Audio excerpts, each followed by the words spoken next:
When you say crash retrieval, what do you mean? These are retrieving non-human origin technical vehicles, call it spacecraft if you will.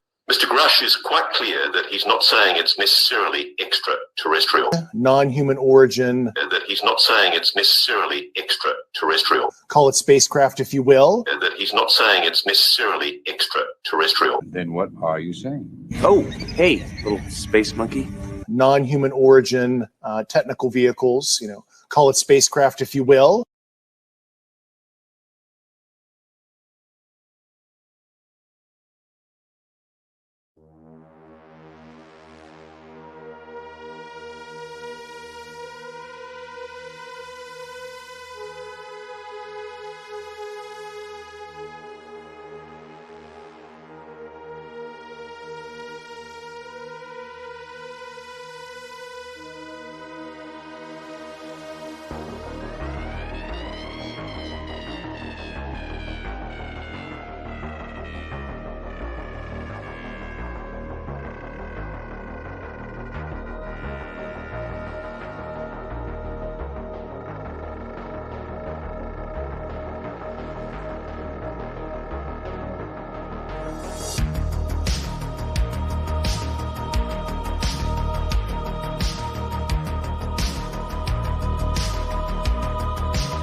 Greetings and salutations, friends, and welcome back. We are back and on track.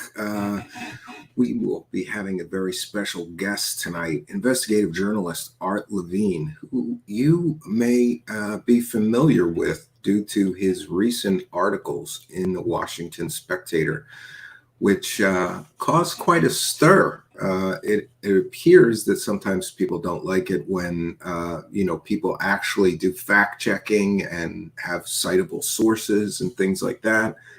I, for one, love that type of coverage, and I'm happy to see somebody more critically covering some of these. Mr. Levine has been an investigative journalist and an author for quite some time. And one of the things I wanted to mention is that he first got on my radar because he was covering the opioid epidemic. Now it's become kind of well known, a great deal of that story. But Mr. Levine was on the story before most people knew it was a story. Besides being an investigative journalist, he is also an author, the author of Mental Health Incorporated. He's been featured on C-SPAN, Sirius XM, and on this show. So I guess you could say he started out great and ended up here. But we're happy to have an investigative journalist of his veteran status and reputation. I am glad that he's out there sort of giving a bit of a pushback to some of the more salacious, sensationalized coverage. And I've got a lot of questions for him tonight. And we're going to be delving into UFOs and aliens and the media, because just the way that many of these stories are being covered in this clickbait, attention-based economy landscape makes me wonder if it's kind of always been that way, or have we seen a change because of the internet with the way in which these stories are covered.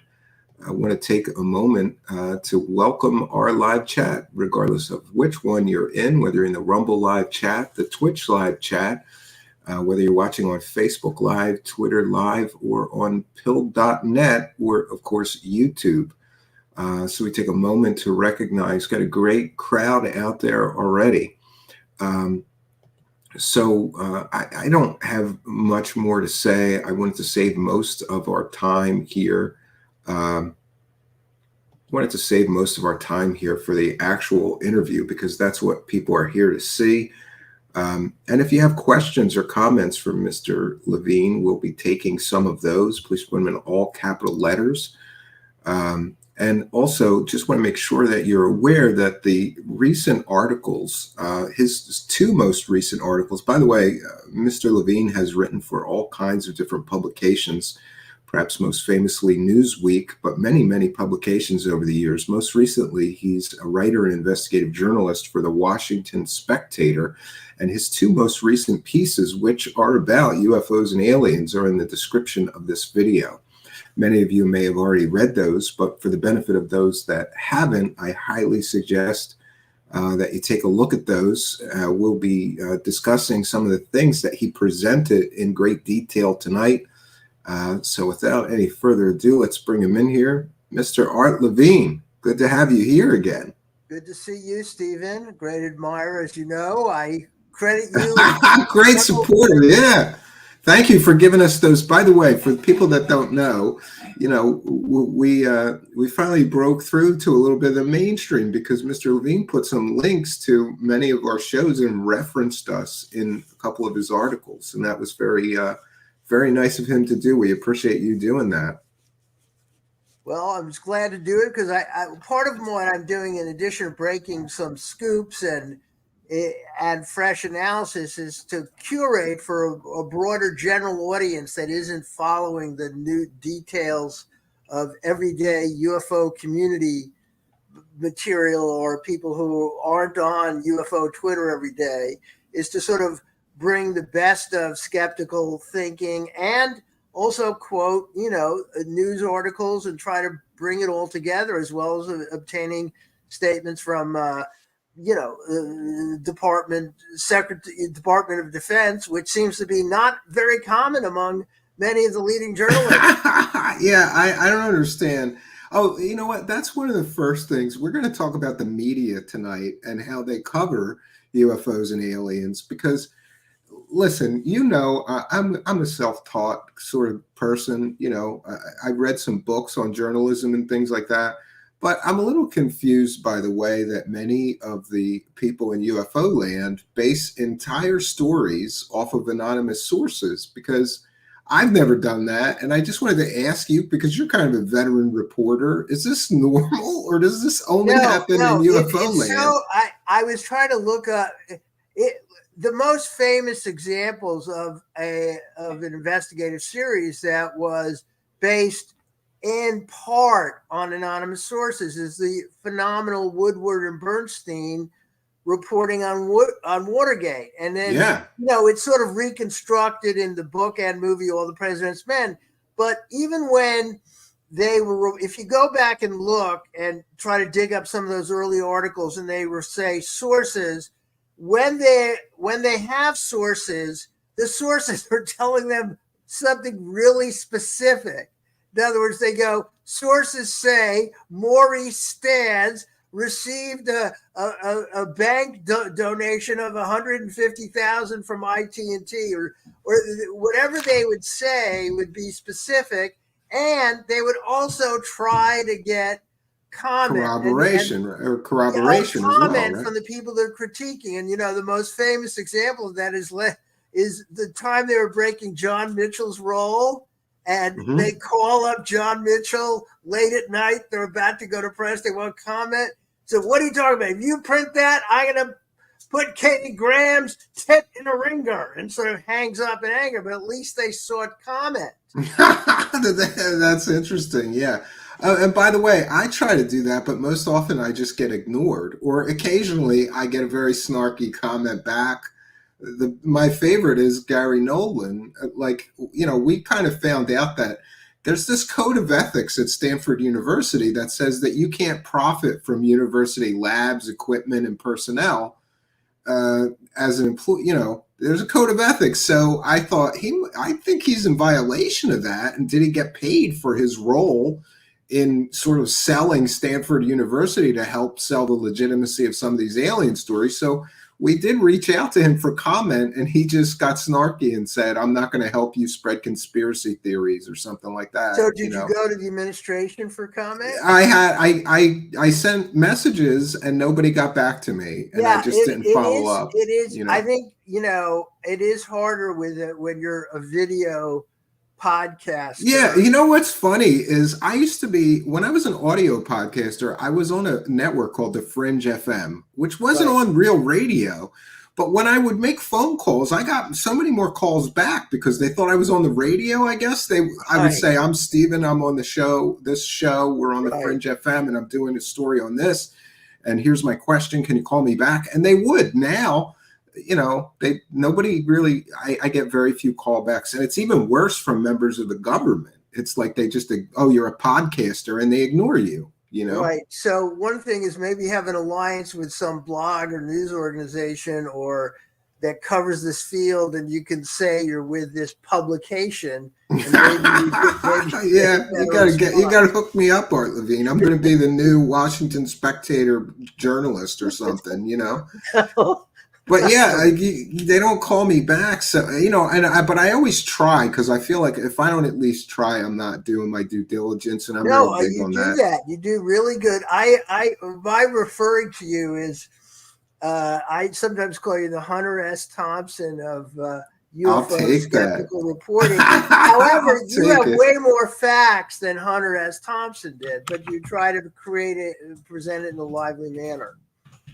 Well, that's a kind compliment. I've been called many worse things, and I'm real big on that whole style of, Gonzo journalism, muckraking. I'm big on that. I think, somebody's got to dig up that dirt, And by the way, you told me about a story some time ago. Let's just call it about healing.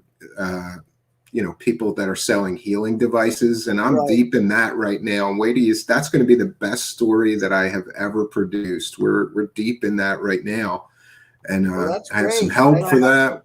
Yeah, and try to send out copies of it and the transcript out to like journalists in the hometown where these, whatever kind of healers or medbed or medbeds are the best.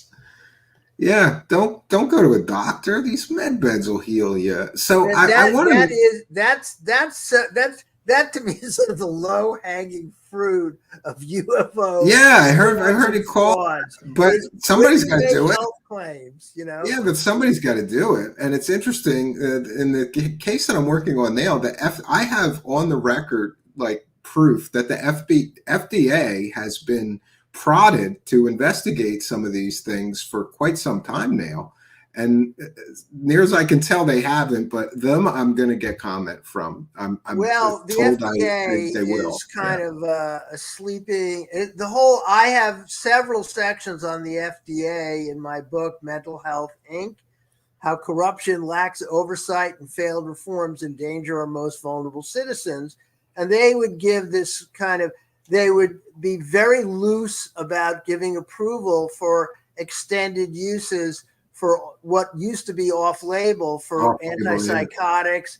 And then it turns out, I don't know how many decades has been going on, but a significant portion of the funding of the FDA comes from the drug companies themselves, which is the fees that they pay. Yeah, not corrupt at all. Experiments. Yeah, like that's not going to change. That's not going to change anything. Yeah, it's like that. It's like that whole situation with OxyContin. Like they like wined and dined the FDA guy and like became friendly with him to get the approval that they saw. Yeah, so they approved it and they didn't look at it very closely. I mean, I ended up writing about that. I had a cover story in Newsweek about how the VA overprescribed. But then in the years since, I followed and we spoke about it on an earlier show. I followed. They underprescribed. Yeah. Yeah, they overprescribed and was very corrupted. And then, but then there was real collateral damage to millions of people of chronic pain patients who were not abusing the drug and needed it for functioning. And then they did these forced taperings and cut people off immediately. And what's been happening is actual drug prescribing has fallen precipitously, could be 40 to 60% of opioids since like 2012, and overdoses keep rising. Well, how is that happening? Because it's not legal pills legally prescribed. It's fentanyl. It's the counterfeit fentanyl. And counterfeit fentanyl and the general flourishing of opioids, on the street. But we're on UFOs. The one thing is, though, that the only commonality on the issues is the media latches onto a narrative and does whatever the counterfactual. If it's clickbait and audience driven, then they don't shift or show nuance in the narrative. And that's what's happened in the coverage on the UFO issue. It's just been too good for ratings and clickbait. I wanted to ask you too, like, how do you were covering a lot more serious stuff before this, Well, it's a very long. How did you get into this mess, Right. Well, part of it is I've always had an interest in more as a feature writer in the offbeat and underground and subterranean movements. And in the 90s, I worked for alternative weeklies, Miami New Times, and the now defunct City Link magazine that was part of the Sun Sentinel chain. And I would do profiles of psychics and UFO cultists, and I'm pretty proud of it. And Miami New Times, if you go to Miami, it's still online. If you go to miaminewtimes.com and type in Art Levine UFOs or Art Levine and cults, you'll see some coverage of those issues. Oh, that's interesting. So you have been doing this for long. Yeah, so that was in the 90s. And then when I was at U.S. News and World Report, I got interested around the 50th anniversary of Roswell. And that's when I interviewed Cal Korff about his book. And this is hard to believe. Back then in the 90s, MSNBC had assigned print journalists who would do freelance work. And so I was a freelance journalist, and I covered, hard to believe, but I actually covered for Art Bell on an Art Bell being hoaxed about the Richard Hoagland, and that there was civilizations on the moon and all that stuff. And there was a guy, and so I covered this for MSNBC. It was really fun. And I ended up covering this guy who claimed to be with JPL and was on the run from the government men in black, because he had photographic proof. It was a fantastic radio, but it turned out to be a hoax. Similarly, though, I did that for MSNBC, but also on the 50th anniversary of Roswell, it's hard to believe they had an all day devoted to Roswell. And I suggested some guests, and some of them included the author Cal Korff. And do you imagine MSNBC in today's political environment going, when we get to the 75th anniversary, goes, hey, we're going to devote 24 hours or 12 hours of programming to Roswell. But that's what they did, Oh, we did 8 hours. I think we did 8 or 9 hours. Yeah, you did 8 hours. Yeah. You try to get. I tried to get every expert that I could, and I really thought, Mr. Levine, I thought if I could just talk to all these experts, I could finally make up my own mind, and it didn't help but just make things murkier for me. Well, it really depends on who you're going to believe, because all the experts are adamant that they know what happened, and they have their arguments. But I know it's hard to believe, but I actually agree with the findings of the Air Force in their, I think one of the final reports, Case Closed, where they interviewed witnesses and made the case for yeah, there was a cover up and we lied about Mogul. And there's massive debates about it, about this issue among, historians and UFO researchers of different points of view. But one of the things that was a big turning point to me that later I think affected my coverage is, so one of the key witnesses in Roswell was this guy named Frank Kaufman. Oh, I've heard about this. And here's the point is, so he was living then, and I called him up.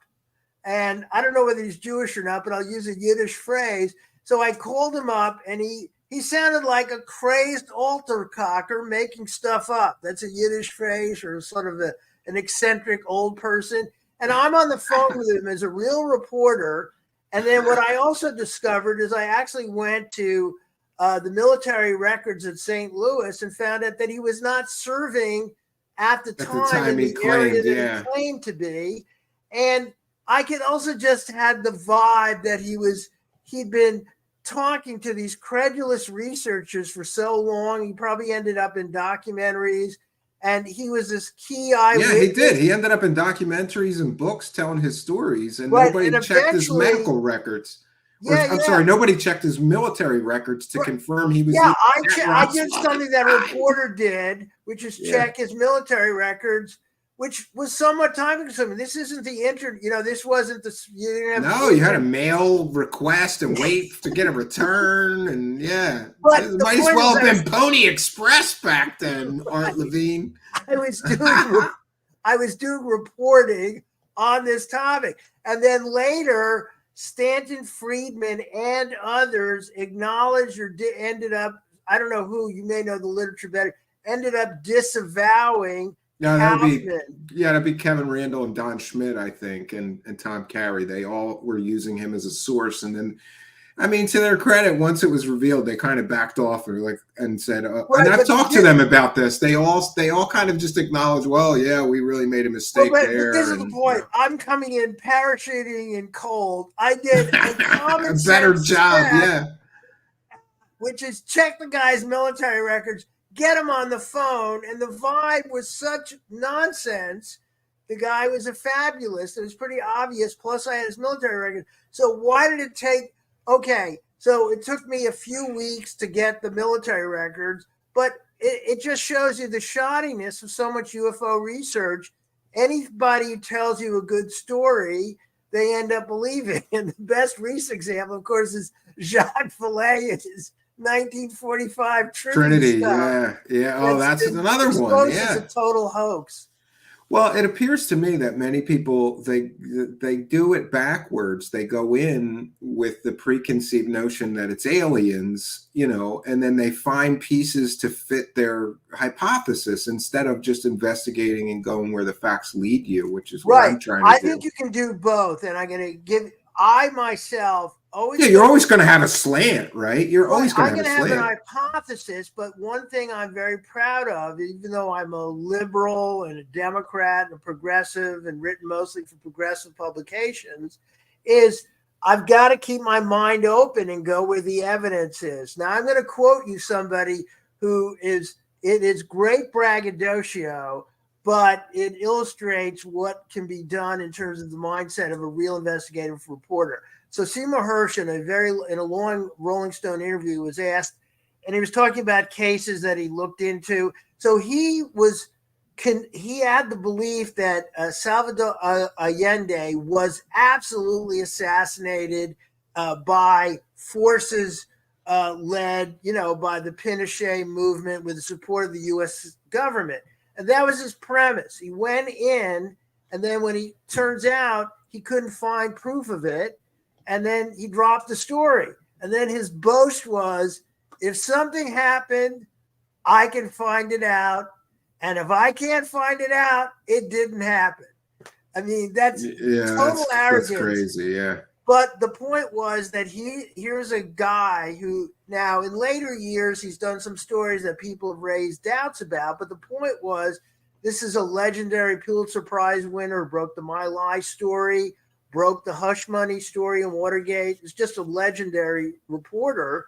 And, he cultivates sources, but he always has specifics. And as much as possible. He has on the record sources. Yeah, and that seems to be a problem. I mean, we just saw this Schellenberger story. I want to ask you what you think of that, because it just seems like a trust me, dude. You know, like that's the method of, it's not journalism to me to just say, trust me, dude. Yeah. And while he did have a couple of on the record sources, they weren't talking about anything important to the main premise of the story. No, he had no on the record. So, I mean, I think some points you made on the show are really true. If you look at, and Michael Shermer has a lot of excellent points along these lines, which is, you know, they go, well, you know, the cover up is so tight and it's held for 75 years and it's still going on. So that's the excuse for never having, one of many excuses for never having evidence. But if you look at the history of cover-ups, everything, Watergate, the Pentagon Papers, the Panama Papers very recently, you know, all the records of, yeah, or the Twitter files is another example. The Twitter files, there's disagreement about that. But the point is, it got out. And if you look at Ellsberg and the Pentagon Papers, and if you look at anything that was covered up, including the CIA and FBI, COINTELPRO, and domestic spying, everything eventually gets out in one way or the other. And so, yeah, the other point that is you've made and others made, I think it really is important. If there's to have all of these, I guess some people like Greer, I don't know how many say, or Grusch, you know, dozens of secret hangars with the alien spacecraft all over America, and there's maps of it. You'd think that involves over decades, thousands of people working on it. So one person, just one person in 75 years, you'd think would go, okay, maybe I had an NDA, but I am going to be a multi-millionaire. Yeah, I'm going to burn this. Yeah. Right. Burn this down. And he could say it's illegal. This is important. There's so many ways you can get out of it. Plus, if he gets the book deal and he gets a documentary, you know, done by Michael Moore on, in other words, if he does all the things possible to cash in and presents it to Congress and all the stuff. And right now, I mean, ever since the NDAA and other National Defense Authorization Act and other legislation, the existing whistleblower protections have been significantly augmented for UFO whistleblowers. Yeah, absolutely. So now's the time, right? If it doesn't happen now, it's never going to. I say they backed themselves into a corner with all these demands on the government, because now the government said, okay, we'll have whistleblower protection. You can come forward. You can say whatever you're going to say, and there'll be no, you know. And this is the key thing, is that both the enablers and media people, a subset of people are dangerously fanatical and cult-like, but a majority, a significant portion of people in UFO Twitter are cult-like and conspiracy-oriented in their beliefs. And in this regard, their beliefs, and one of the hallmarks of conspiracy thinking and UFO and conspiracy thinking and cult-like thinking, is your beliefs can't be falsified. So no matter what, so the irony of all that is they have pressed for disclosure, and now they have scientists looking at it, AARO, NASA, they come back and say, we don't see evidence. We don't see evidence of extraterrestrial life. life. Their response is, you're part of the ongoing government. And they turn on a dime. Like they turned on a dime. I remember when Gillibrand was celebrated and Sean Kirkpatrick was going to be a hero for disclosure. And you're right. As soon as these people, and the thing that bothers me is, for years, these people wanted serious look at this, like serious scientific look and serious investigation. Take it seriously. The government finally says, okay, we'll establish some means of investigating and whole offices, and we'll look into this. And then when they come back with we haven't seen proof of extraterrestrial visitation or life, then they all turn on them and they're evil now, you know, like they're part of the, you're right, they're part of the cover up. Like, yeah, like this is what you asked for. You asked for serious scientists. Absolutely. Yeah. Here's a perfect example. And you did a fabulous job in also publicizing what Debunked had done about the NASA, the Area 51 shield, which was a radar group, not a secret UFO study. Oh, yeah, the group. Patch story. Yeah, but Patchgate. here's the key. One of the key elements, beside him making the claim and building on this fourth-hand story, a guy was told the story and he never saw the patch, but somebody told him about it, and he may have, there's so many secondary third. But here's the funny part of it. After Coulthard comes out with that story, he then says that this guy has approached Arrow and he's given testimony, and they're not interested in the story, or somehow he's indicating that Arrow. Yeah, maybe they investigated it like I did and found out that it wasn't worthy of any time or energy. Here's the point: is why he's going. He's literally or figuratively showing the patch and say, "Here's this great evidence." And why is this being ignored? And then he's going after Arrow for being part of the cover-up, that they're not taking seriously this fourth-hand story by a nephew. Yeah, about a patch that had nothing to do with crash retrievals or aliens. It had to do with a radar study group. Yeah. It's nuts. Yeah, and I was kind of, what I always love too is the Cosmic Con Shuffle, Art Levine. Like, after they get totally blasted for a completely and totally fake story, they never address it, Like, I got to tell you, if I got a story 100% wrong here, or I pushed 100% fake story and everybody found out I did that, I would be done. I would be over.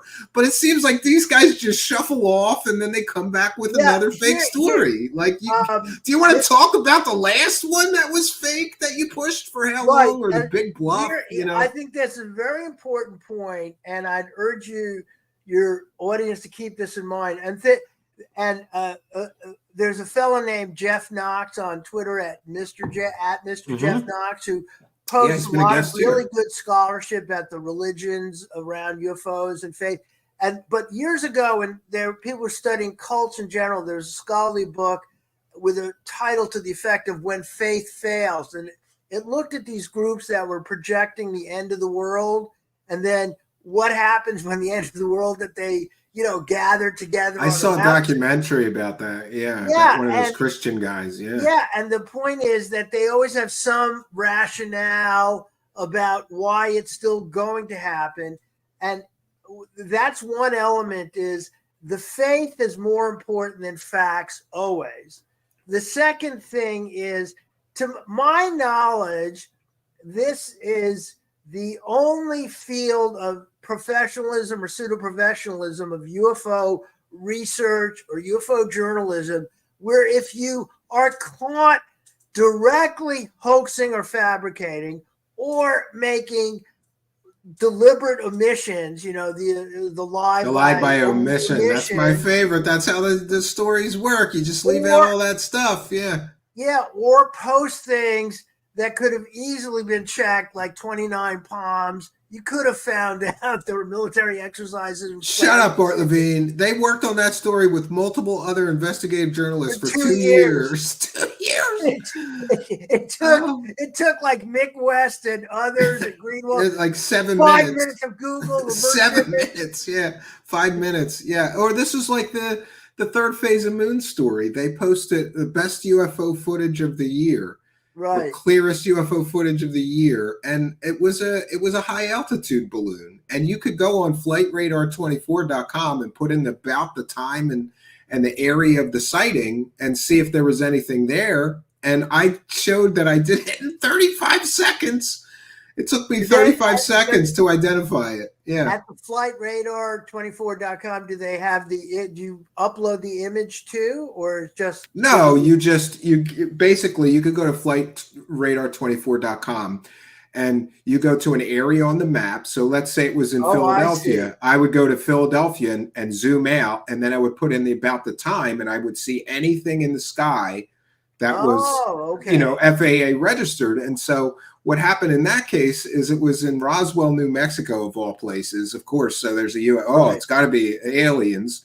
And I just went over that area. I showed it in a video, and I put in the time that the sighting took place. And then as soon as I did that, a balloon pops up on the screen. They have planes for planes. Right.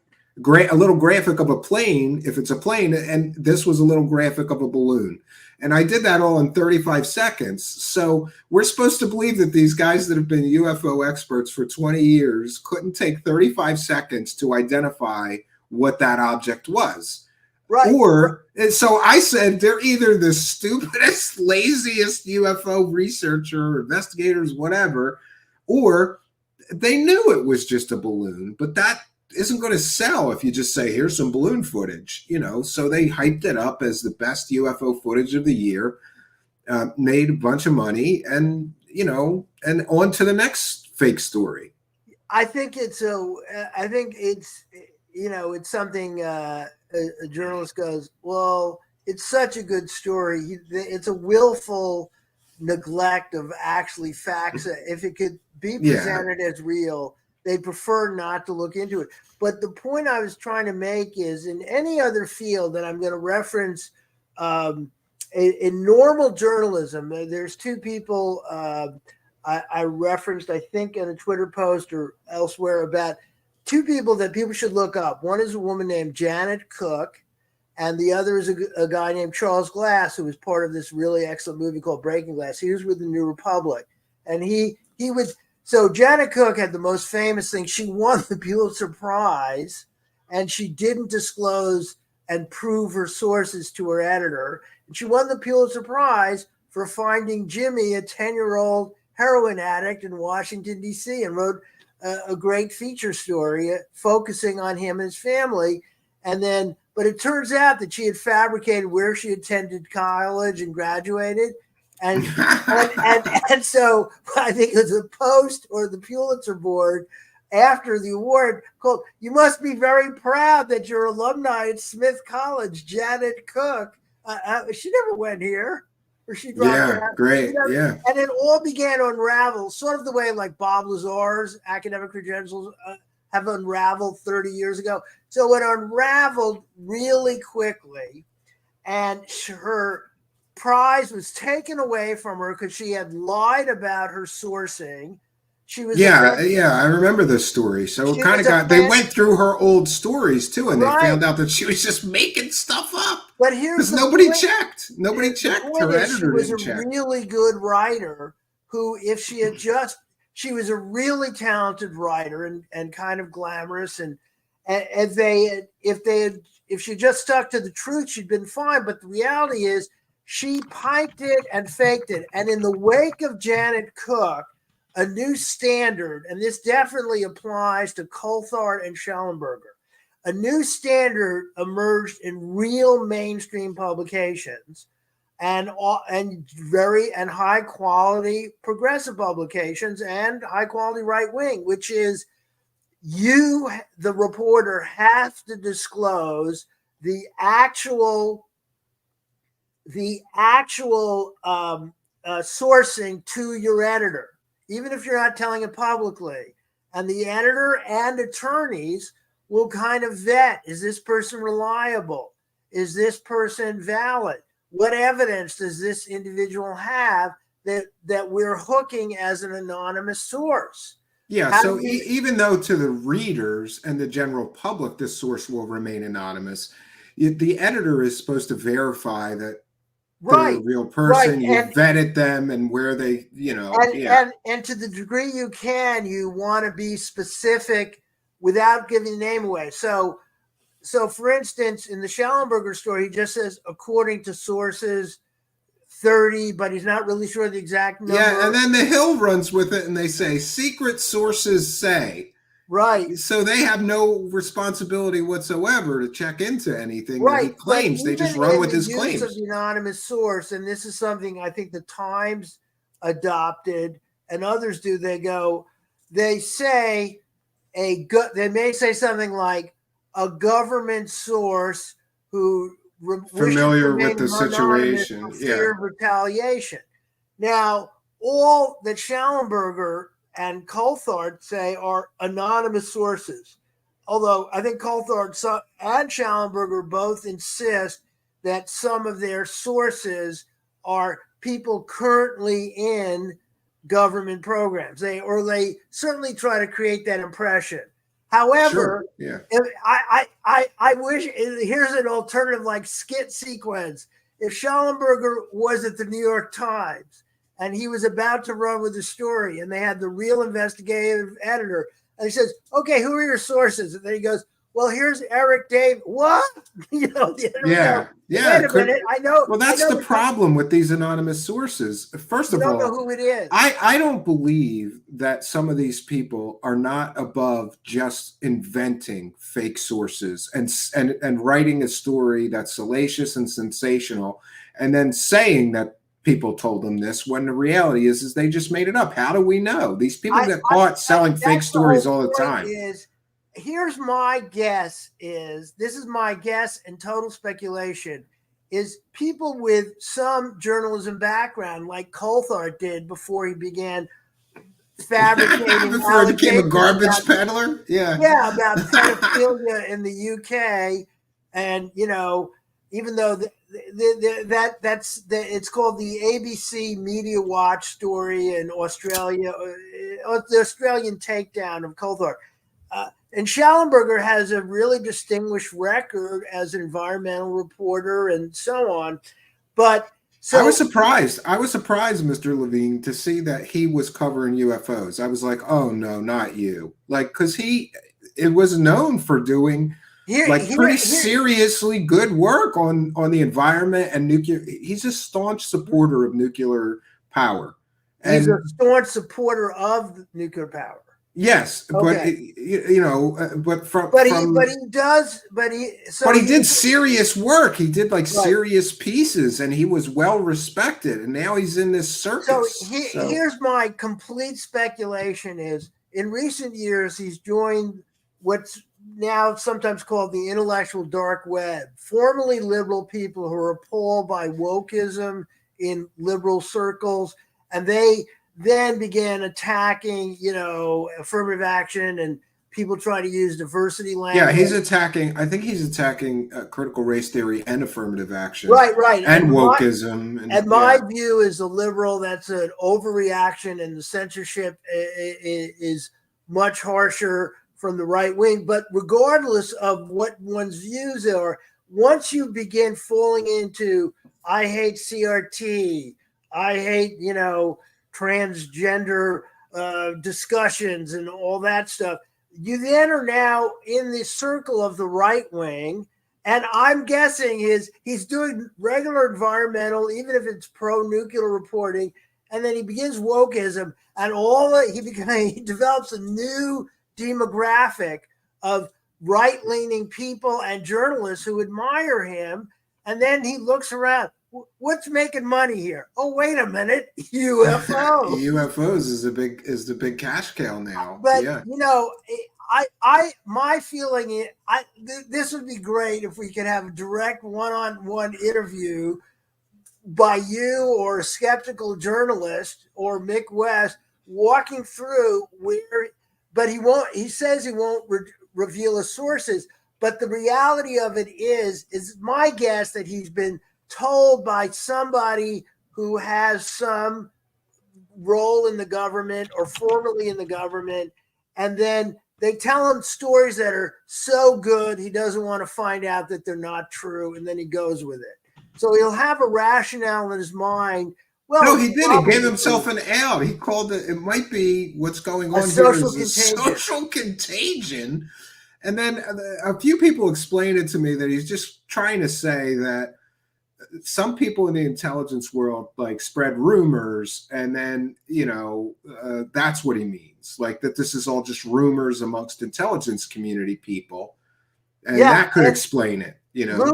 Luis Cayetano, who does Ufology is Corrupt, expert, he did make some of the better arguments along those lines, which is you have a portion of the intelligence and military community believe in the reality of alien visitations and alien craft. And some of them may, in fact, be working in a very compartmentalized manner on secret UFO reverse engineering or secret, highly advanced aviation technology. And because it's so secret and they can't learn more, they begin to believe that this could be, part of an alien reverse craft engineering, and then began telling others, and then it seems to come from multiple sources, and they begin telling others, and eventually a journalist will tap into it and then believe it without any vetting going on. Well, I was also amazed because you mentioned other areas. So, I mean, the point is, in other areas of journalism, if you get caught pushing a completely and totally fake story that you manufacture, you're out, you're done. But here, they just do it over and over. Ross Coulthard is on like 100% fake story number 4. He's on to now. Like, how many fake stories before you say you're not welcome here anymore? Can you enumerate for your audience and people tuning in, what are the previous 3 and what's his 4th? Well, I'm not sure about the 4th yet, but the first one was the British Parliament story, which he said was the biggest British, scandal in the British government ever. Right. In which he accused, YouTube doesn't like that P word, so I'm going to say he accused multiple members of the British Parliament of child-related crimes. And people know what I mean, which is a heinous crime to accuse somebody of. And his only evidence was some wackadoos who were telling stories and then suing people for money. Right. And that all came out later, so that story was completely and totally fake. And shortly after that, it led to a $4 million Scotland Yard investigation, and at least calling into question and, if not arresting, members of Parliament. But certainly they were called into questioning. And it destroyed men's reputations. Their reputations. And the one guy died while this was going on. And his wife claimed that a lot of his health issues were due to the stress of this. You get accused of that, it destroys your life.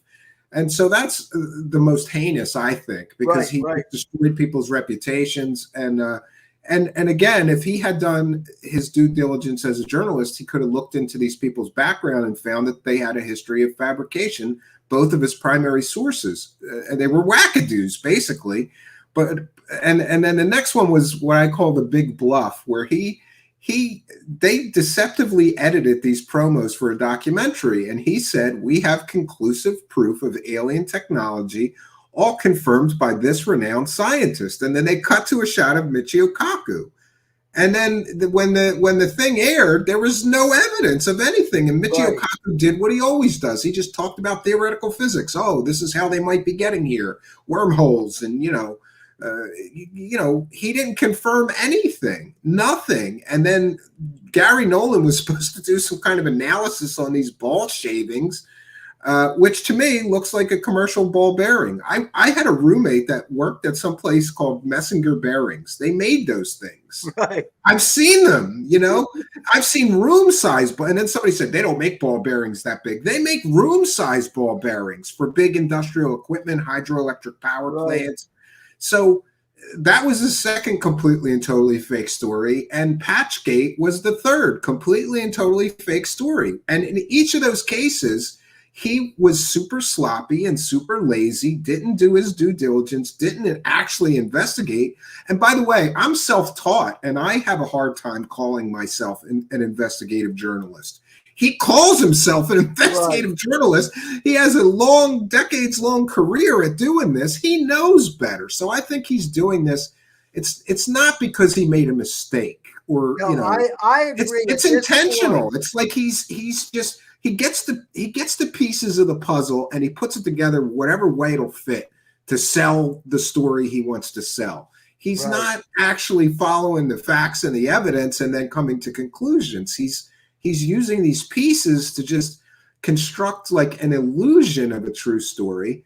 And now the latest is, I sent you a link. He's repeating Schellenberger, and he's saying because the intelligence community inspector general didn't use the word investigating, then he's investigating. And these are the sources. So I sent you a copy. I asked about two of the main claims that the Grusch enablers and cheerleaders are saying. So one is the one that emerged most recently in the Schellenberger article, which is because they didn't use the word investigate, therefore they must actually be investigated. And so just so everybody is clear in the audience, you know, the ICIG issued a statement where he said he hasn't evaluated this and that, but he didn't say we haven't investigated. He said he didn't evaluate, review, or audit. Okay. Yeah, but he didn't say I'm not investigating. So Schellenberger and Ross Coulthard are running and saying, see, he didn't say I'm not investigating. That means he's investigating. And just to be clear, Ross Coulthard and Dave Grusch claimed that Grusch gave the ICIG all of his evidence. Right. So why is he issuing if that evidence is so groundbreaking and so earth-shattering, why would he issue a statement saying we have no information to share with you? And the issue could be totally resolved so what's going to happen? I'm sure Burchett has made similar claims. One is, I think his initial response is, see, the cover-up is continuing. Yes, the cover-up. And I'm sure he either has started to or will soon echo this other line. Well, they really are investigating, but they're lying to us. So I went ahead and I copied three different offices that are, two different emails for the Inspector General of the intelligence community and to the DOD spokesperson, because this is under the National Defense Institute or other agency, that this particular group. And I did get one response, which was, we have no comment. So in other words, and so they did not address, but here's the point.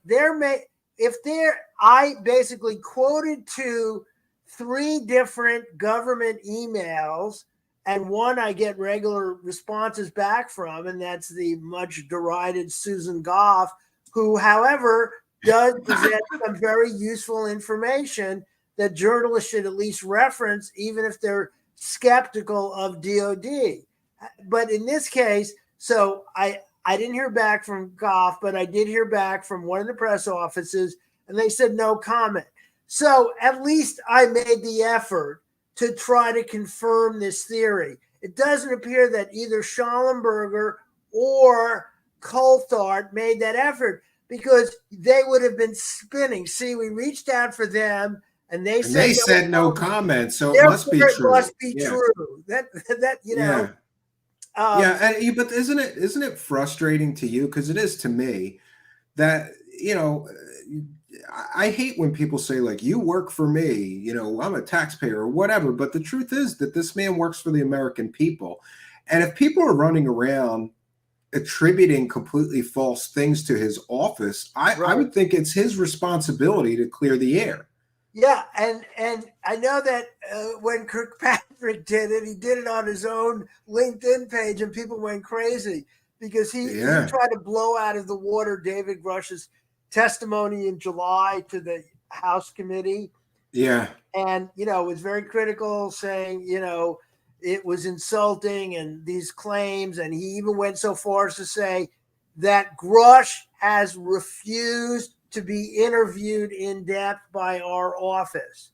And that's totally contrary to what Grusch claimed in theory under oath.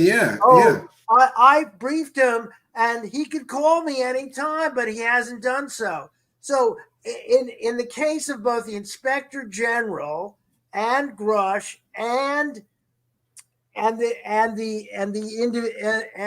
Kirkpatrick, all three could be put under a quick deposition by any committee under oath or asked to fill out a sworn affidavit where they answer these questions. So it's not left to the UFO cheerleading squad to make things up or to skeptics to try to point to cheerleading squad. We're in this miasma of rumor mongering, and I have my own theory about why the government isn't more definitive in blowing out of the water the false, what appear to me to be false and exaggerated claims about the government. And it's my theory that as a general practice, allowing UFO rumors, as has gone on for 50 years, to spread and metastasize is sort of okay with the government because it keeps foreign powers who might think, well, this really is aviation technology. It keeps everybody confused and guessing and off put and off place because the government. I mean, I think the government has when the government did try to say what you're saying is nonsense, and they did that case closed report in Roswell in the 90s, where they put together all the best evidence that it really was mogul. Sorry, we lied. There was a weather balloon, etc. Mm-hmm. When they put together their best case, that has been used for decades. See, they're still lying and covering up. So it's sort of a lose-lose for the government because the government, and the CIA has also admitted this, has for years, and of course, Richard Doty and Benowitz and all that, the UFO researcher who was deliberately fed misinformation. The government for years has been feeding misinformation to the UFO community. Oh, sure. Yeah, there's verified stories of that. Yeah. And I think it has a broader military purpose of keeping foreign adversaries confused about what's real, what's not real. And so my feeling is they're not more definitive. And the Inspector General is supposed to be pretty independent, so he's not supposed to be an arm of the DOD or whatever division is over his office. However, the general point of view is let's keep this rumor mongering alive without necessarily shooting it down. But then when Grusch and others, and this was issued even in over the last several weeks and few months, DOD has tried to be more definitive in ruling out that there's no crashed alien bases. They've been more specific because generic denials haven't been enough. And so, but they have poisoned the well because they did engage in misinformation, and the government has a history of so it's like, are they telling the truth now or are they lying to us again? Sure. Right. Yeah. And so they're kind of stuck, and it's a tar pit of their own making. Frankly. Well, don't you think though that the government should have some responsibility when a former employee of theirs, like let's take Elizondo for an example. Right. When a former employee of theirs comes out and just invents a Pentagon program that never existed and says that he was the director of it, I would think that they have some responsibility to clear the air. Well, and they did in that case, but people still don't believe them. Right. They should have went further, in my view, and said Harry Reid was incorrect. That was never a funded program. He never had any responsibilities surrounding UFOs. He looked at real estate. That's what his job for the Pentagon was. He was looking at office space. That's what he did for the government. No, and he also did clearances related to SAPs, the Special Access Program. He did do, but the confusion. Well, he didn't do UFOs though. He did. Right. He had nothing to do with UFOs. So what happened? I think in the very first comment that was sought, they were either evasive or semi-acknowledged that he might have done this. That was the very first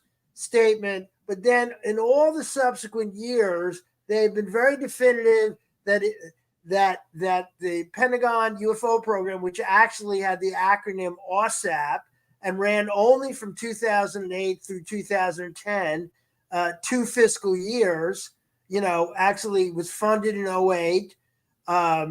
And was actually funded and then ran from 2009 through two fiscal years.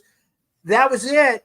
They did not definitively knock it down. The only thing they have done for several years is be very definitive that he had no responsibilities or virtually no assigned responsibilities. And he later, in his Elizondo's claim of defamation by the, that was ultimately, by most accounting, dismissed by the Inspector General, claimed that, well, yes, what I worked on may have been just an activity.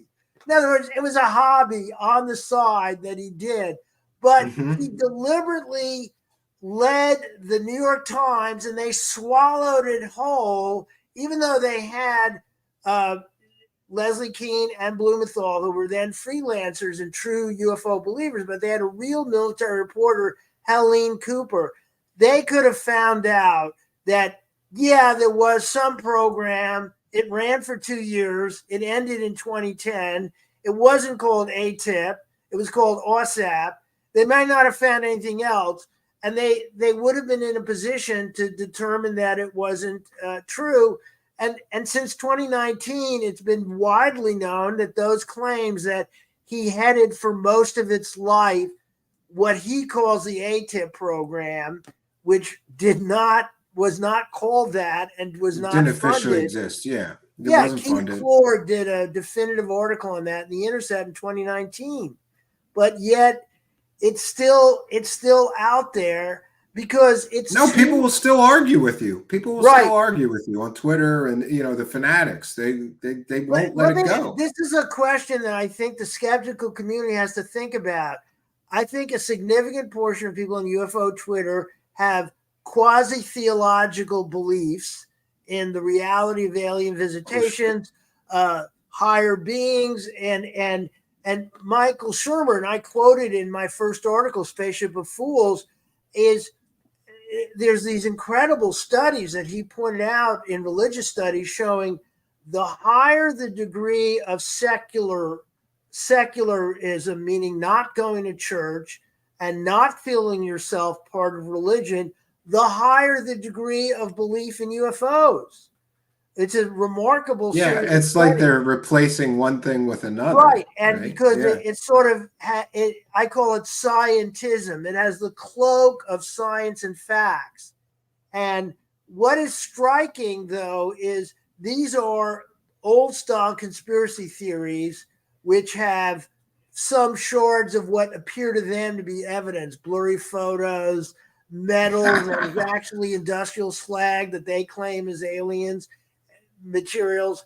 So they have something to hold on to. So it's not as unhinged as QAnon, which is that Hillary Clinton and Tom Hanks are engaged in child sex trafficking and killing babies and drinking their blood. Okay. I mean, that is a central element of the Q word, whatever. And that is totally unhinged, no facts. This has things that appear to be facts, but what I try to point out in my article is that this seems to be the UFO quasi-religious belief, and that there's an endless UFO cover-up that is hiding the truth of alien visitation, hiding the free energy, hiding the anti-gravity technology, all hiding as part of a collusion between evil corporations and the government, that this is fully given mainstream attention in Congress, both the New York Times and Fox News, and it's so good for ratings and clickbait that is allowed to be continued. So this is the only conspiracy theory that has like near universal mainstream support, and this is unfortunately the UFO thinking and conspiracy thinking can be a feeder into anti-government paranoia, which is what Fox emphasized and still does. Don't you think a little bit of anti-government paranoia is healthy, though? I would think a little bit. No. That's the whole point is No, I'm talking about extreme. When it gets extreme, paranoia. when it gets to the point where you're joining a militia, Yeah, it's feeding. It's just like I'd say that 90% of people who believe in the 17th word or Q or whatever, those people, most of them are not violent. It was only a really tiny subset, a few thousand of the. There's extremists in every belief system, I would say. This goes for Muslims, Christians, Jewish people, right? There's political movements. Yeah, right. But but it's my view that it's the fact that the New York Times and mainstream thinkers give it their imprimatur of this could very be real, or they're like rubber stamping it so that people say there must be something to this. It's in the New York Times, right? And so that's to me is part of the big danger, and it's a kind of tertiary or secondary danger, which is you have mainstream approval and acceptance. And then it spreads a conspiracy belief, and the new Netflix series is totally going to do it. Encounters, backed by Spielberg, that's starting to air this week on Netflix. So all of that spreads the belief, and then a subset, it could be a very small subset, believe that the deep state and evil cabals of the government and corporations are hiding the truth from us, and then an even tinier subset may become violent or enraged over it. And in my first article, based in large part on some of the reporting you broke, I talk about people murdering family members. It gets that deep. Yeah, it gets that deep. A lot of people, if you ask 10 people, did you know that some people got so deep in the UFO rabbit hole that they murdered their family? They wouldn't believe you. But I've got several examples of it. Right. There's at least 3 specific examples. We've covered 2. I have to cover the 3rd still. Yeah, the one I covered was the guy who ran the surf shop in California. Yeah, I covered that as well. His kids had reptilian DNA. And then, of course, the fellow in Scotland who was a follower of Blesdo and had massive, published his email correspondence. And he had like 2,000 followers on Twitter. He regularly interacted with UFO influentials. Yeah, I found out later that he messaged me a couple of times. But to be very honest, he messaged me one of those like 5-page rambling telling me all kinds of stuff about his, kind of like experience or story. And I kind of put them in a folder. Sometimes I just don't get to them, or I just don't reply because somebody tried to call me on that. They try to say like he messaged you too. Well, he didn't send me a video of him killing his father like he did to all these UFO celebrities, Right. He sent me some kind of message. And a lot of people, when you're a show host like me, people love to tell you their stories. So I get a lot of these 5-page, but I looked at it and it wasn't anything relevant to the story. So, Yeah, you didn't know. But the other point is, of course, the radio silence of the top UFO cheerleaders and enablers and influencers on that danger in the same way that I've identified and you identified and others about, what some people have called the UFO hate group. I don't think there's a formal organization, but the viciousness of people online attacking scientists. I haven't even posted much of it, but some of it has been archived online, is, attacks, essentially death threats against John Greenwald by calling him and a veteran who was skeptical about the zealotry around Elizondo. Well, it gets crazier than that, because then they do things to try to some of these people are so upset that you disagree with them, and I'm a big believer in that thing, Mr. Levine. It's just sometimes you can be civil and just agree to disagree. Do you know what I mean? I really try to do that. Right? If somebody is that adamant, I can try to have a conversation with them. Here's my views. Here's your views. Oh, we're not gonna agree on anything here. You're setting your views, and so am I. We'll just agree to disagree. But in the case of some of these hateful, let's call them extremists, they decide we're gonna destroy this guy one way or the other. We're gonna threaten him. We're gonna intimidate him. We'll post pictures of his house. or his wife on the internet, will attack his family. And they're even doing wacky stuff, like just coming up with completely fake stories. Like somebody said that a certain individual in the UFO community was selling sex toys on eBay, which turns out it wasn't true, but that has stuck. And they just keep saying it, like, one of the things that it's so stupid. And I think they might have done this with Jeremy McGowan, who had a falling out with Elizondo, is somebody with the same name commits a crime that they find in some database search, and then and they don't vet person of doing it, and they keep doing it. So I think the best hope on that being dealt with, and by the way, you can call me Art rather than Mr. Levine. I always call you Mr. Levine. See? Okay. Well, if you want to, it's okay. But the thing about it is, I think the best hope for anything actually happening is, if volumes of complaints increase to the FBI Cyber Crimes Unit, their Internet Complaint Center, icc.gov, but the more likely outcome where something might happen is what appears to be a criminal or other investigation coming out of NASA and its law enforcement unit, where they are looking at the vicious hate and doxing that has faced witnesses and especially panel members. So the harassment was mentioned at that first NASA hearing, at that first public initial hearing, and then some of these sickos laughed about it. They thought that was funny, and I don't think they're going to think it's funny when they got feds knocking on their doors. Right. And by the way, I don't know if you're aware of this, but UFO Shane, he's a member here. Thanks for being a member, UFO Shane. He runs all these spaces. You should do one with him, Twitter Spaces. But UFO Shane is the perfect example. He pissed somebody off in that group, which we just, call a UFO hate group or whatever. And UFO Shane happened to he had some legal trouble, and he had a warrant for his arrest that he wasn't aware of. They found out that he had a warrant, and they doxed him, and they ratted him to the cops, and he spent a few weeks in jail because nobody. And by the way, I felt terrible because I didn't know until it was too late to help him. Right. But he spent a few weeks in jail because he disagreed with somebody in a Twitter Spaces, essentially. Right. And then they researched him, found some dirt and a way to attack him, and they did. And the guy literally spent a few weeks in jail. I think they released him ROR after a while, or whatever. Right. Like he didn't even have real bail, or he had very low bail.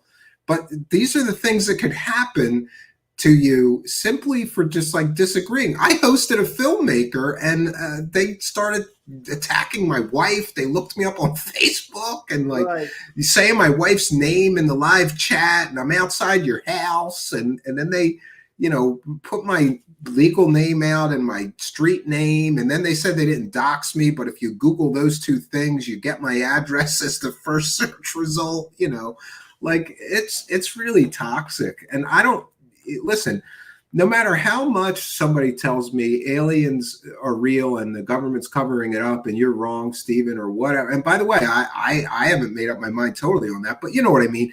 If somebody strongly, vehemently disagrees with me, I'm okay. Like I can walk away from that and say, well, we're not going to, we just reach an impasse. We'll agree to disagree. Right. I'm not gonna start attacking them. How dare you? And I think attack their family. Social media has changed so much.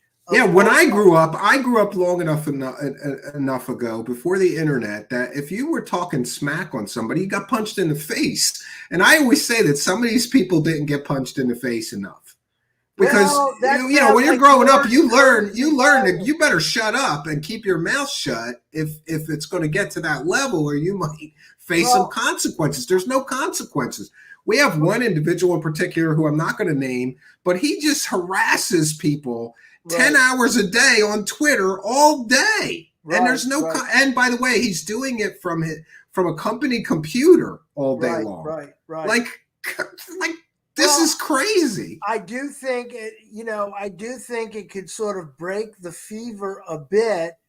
Now, if people like that or others who are engaged in, things that are cyber crimes or cyber stalking or harassment or threats, if they were faced with legal accountability for it, and I think that it might in fact have a deterrent effect.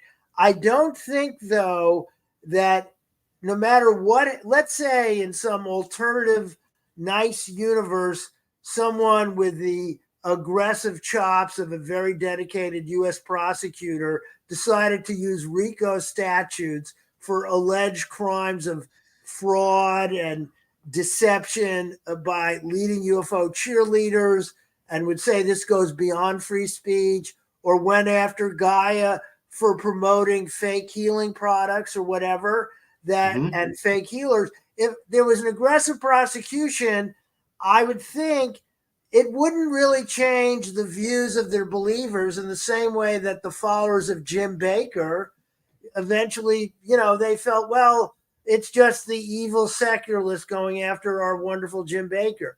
But the concept is it would have a deterring effect, possibly, if they face the prospect of criminal or civil liability for what I'm alleging is fraudulent claims, misinformation, deception, particularly if it has harmful consequences like taking thousands of people their dollars, or promoting healthcare cures via UFOs and portals that could or even free. There's been many people in the UFO community that ran free energy scams, right? Where they promised free energy devices. They collected all kinds of money, and we never saw the money, and they never, Yeah, this is an untapped area. It is, to me, what's happening now is sort of like what, I don't know the exact year, but before the FDA was given statutory authority in the early 1900s, you could this is like the patent medicine era of the Wild West. Yeah, the snake oil. People can go up, sell and claim anything, mix it with anything, and nothing happens to you. And in fact, you get celebrated, and you're never held to account. You can promise, you can hold up bottles and say, this will cure your cancer. Here, just a mere $10 in 1903, and it would, you take in money and nothing would happen. Now, they'd be on to the next town before they were found out. They'd be on to the next town. People avoided going to doctors, or it didn't work, or bad things happened. And then, of course, the FDA didn't turn out, as I reported in my book, turn out to be an effective monitor either. Truly, in the case I'm working on, I've got a state attorney general sending them a letter. Granted, it was many years ago, but still, he sent a state attorney general from the state of Washington, and I have the letter. I'm putting it in my story. Right. And I'm going to ask them for comment, because this thing has taken off because they didn't do anything when it was a small situation. Now it's a huge situation, and there's probably thousands of people getting defrauded on a daily basis in this country right now. It's the biggest fraud story I've ever covered. Yeah, it's the biggest fraud story I've ever covered. I think it's a very important. So one of my views is the belief system isn't going to really change that much, because if they have a belief that can't be falsified, anything that happens in terms of lawsuits or arrests of the people they follow, they're just going to accept the claims of the people they follow because they have beliefs that can't be falsified. However, it could have a deterrent effect. What I do think would be valuable, so for instance, I believe there's been legal complaints, possibly criminal complaints, filed by Cal Korff against Nick Pope for his false claims of having been head of the, I think that's pretty interesting, aggressive step, and it's a very aggressive step. It's my view that the skeptic community, meaning the Center for Science of the Study of the Paranormal or psychology, it should be done by an organization, not an individual. An organization should be doing it, and he is an individual trying to show. And I think ideally, and this is advocacy journalism, assuming these allegations across a range of influencers and TV networks are true, that skeptical organizations ought to be filing legal actions. And even if it gets thrown out because, it's free speech, it still raises the issue. And one of my solutions... And it would raise awareness, too. It would totally raise awareness. And the other thing is, through 6 degrees of separation, somebody should go to Penn Jillette and them and those type of... I could do that. Right. And say, here's a lawyer, here's some lawyers. Let's find some lawyers willing to file lawsuits or make criminal complaints against some of these alleged fraudsters. Yeah, and hucksters. Because I do think this field has run completely unchecked. There, in addition to the professions of journalism, in which if you make big errors or hoaxes, if you're a real journalist, you never work again. But the entire UFO field for 75 years has run amok without a second opportunity. And and most of them don't have, religious standing where they are allowed to make religious claims. It's just extraordinary the amount of people for so many decades that they've conned and continue to con. And no matter how many like this Ryan Graves going to Mexico to appear. Did you see his face when they wheeled out the bodies? There's a shot of his face. It's like he lost his soul in that moment. And I think it's because everybody warned him. You can't get involved with this Jaime Maussan. And he made excuses. Yeah. But he's an egomaniac and he had these rationales. To me, the parallel is, let's say you're a normal historian and you write on World War II. And then David Irving, the Holocaust denier historian who lost the big lawsuit, against Deborah Lipstadt, is hosting a conference on World War II and the Holocaust. And he gets up. And you go, you go, and he makes a big presentation how the Holocaust never happened, and some people got ill, and whatever lies the Holocaust, and neo-Nazis are parading around the conference. It was bad for him. You're surprised. You're shocked. Yeah, and I thought when he did make that decision, I thought, well, that's going to affect him negatively. But even my phone blew up while I was on a live show, and they're like, "You got to see this! You got to see this!" Happened. Yeah, and I'm like, "What? Bodies? Alien bodies in Mexico? What?" Who did you bring on? You brought on live? Was that UFO? Who did you bring on live? I think UFO Shane, yeah. Yeah, because he was one of the people who was sort of like, in Ryan's camp initially and was like, Ryan, come on, man. You can't do this. You can't go to Mexico with this clown.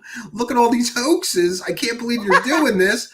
And everybody was telling Ryan Graves this. I saw the Twitter threads and he was adamant, like, I'm just going to go and raise awareness and, It's the same argument. Like, a lot of people don't know this, but I think it was Elizondo, and forgive me if I'm wrong, please. I'm going from memory, but it was Elizondo, Richard Dolan, Jimmy Church, and others all worked for this J3 Films, who were actively or are still actively promoting a Stan Romanek film, and he got arrested for being a collector of children's pictures, underage children's pictures, and he went to prison, and they're still promoting his documentary.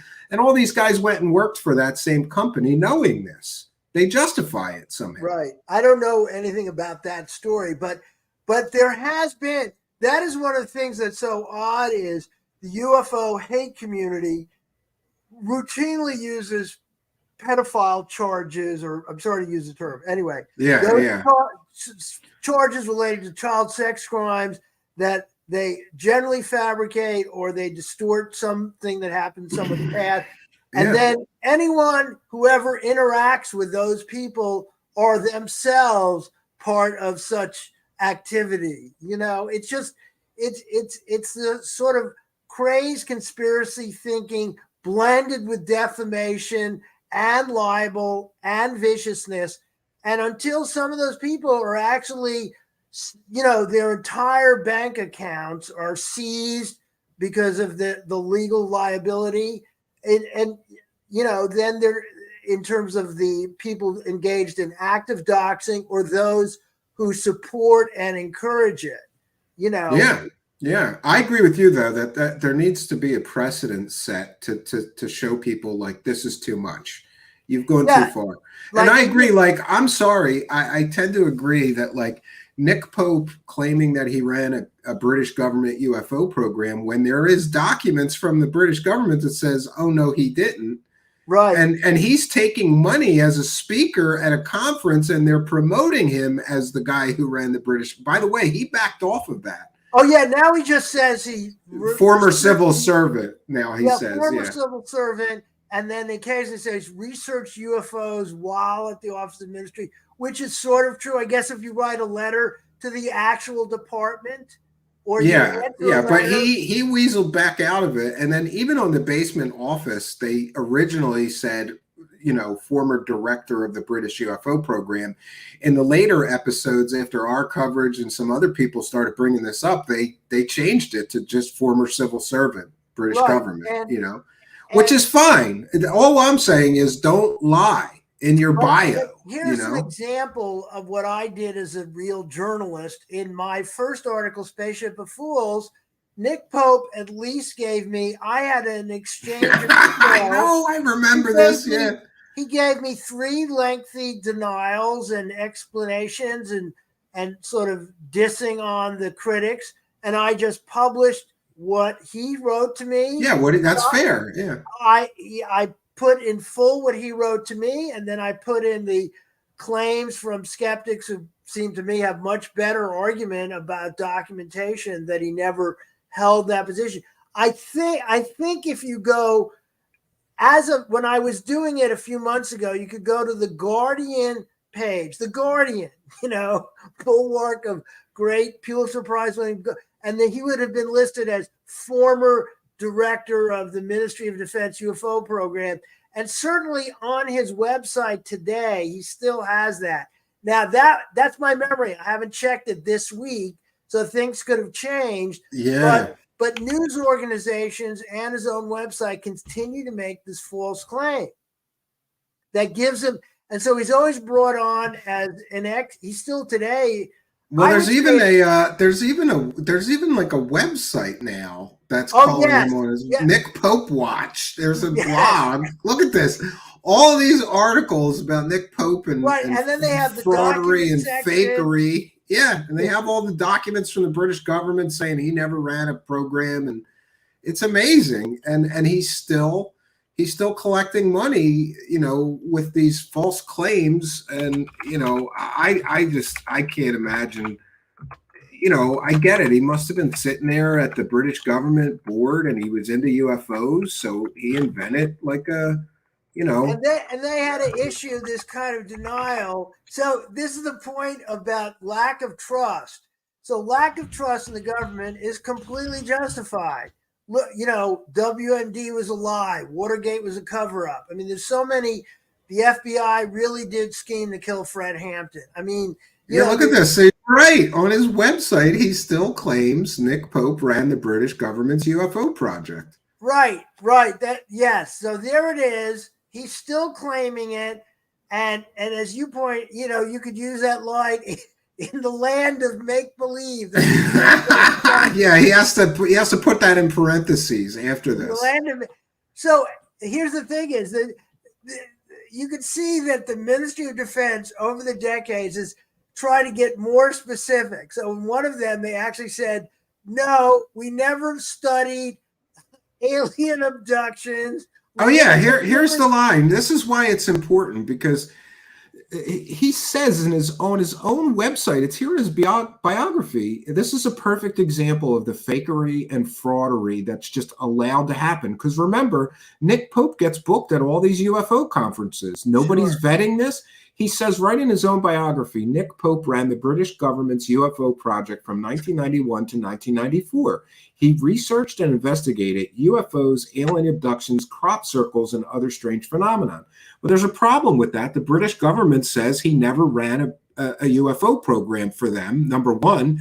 And number two, they went further in their denials, claiming that the British government has never, ever investigated alien abductions or crop circles. Right, right. So how is this legal for him? Isn't that a form of consumer fraud? Well, for him that's to the whole claim point. this and then take money to If be you a speaker somewhere. If you you click know? on the links in my original Spaceship of Fools, there's a whole paragraph devoted to Nick Pope. So in addition to his emails and critiques from a British researcher, James Easton, And Philip Mantle as well.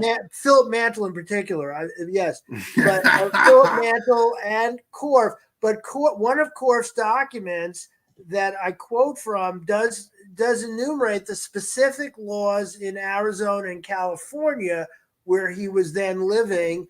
I don't know where he's living now, but he then, enumerates, all the specific laws with statutes. And the question is, will anybody take any action?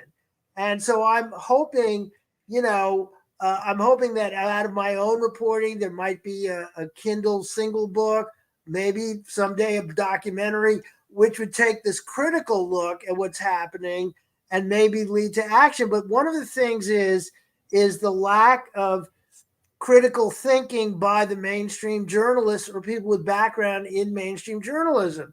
So they're allowing this kind of free reign of nonsense, unproven claims, however you want to characterize it, to run rampant with no challenge. And a point I made elsewhere is, just to start with the genesis of all of the new credibility is that New York Times story by Leslie Kean and Blumenthal and how it came about, through Elizondo to Mellon to the videos. And the New Yorker has a good rundown while praising Leslie Kean in particular.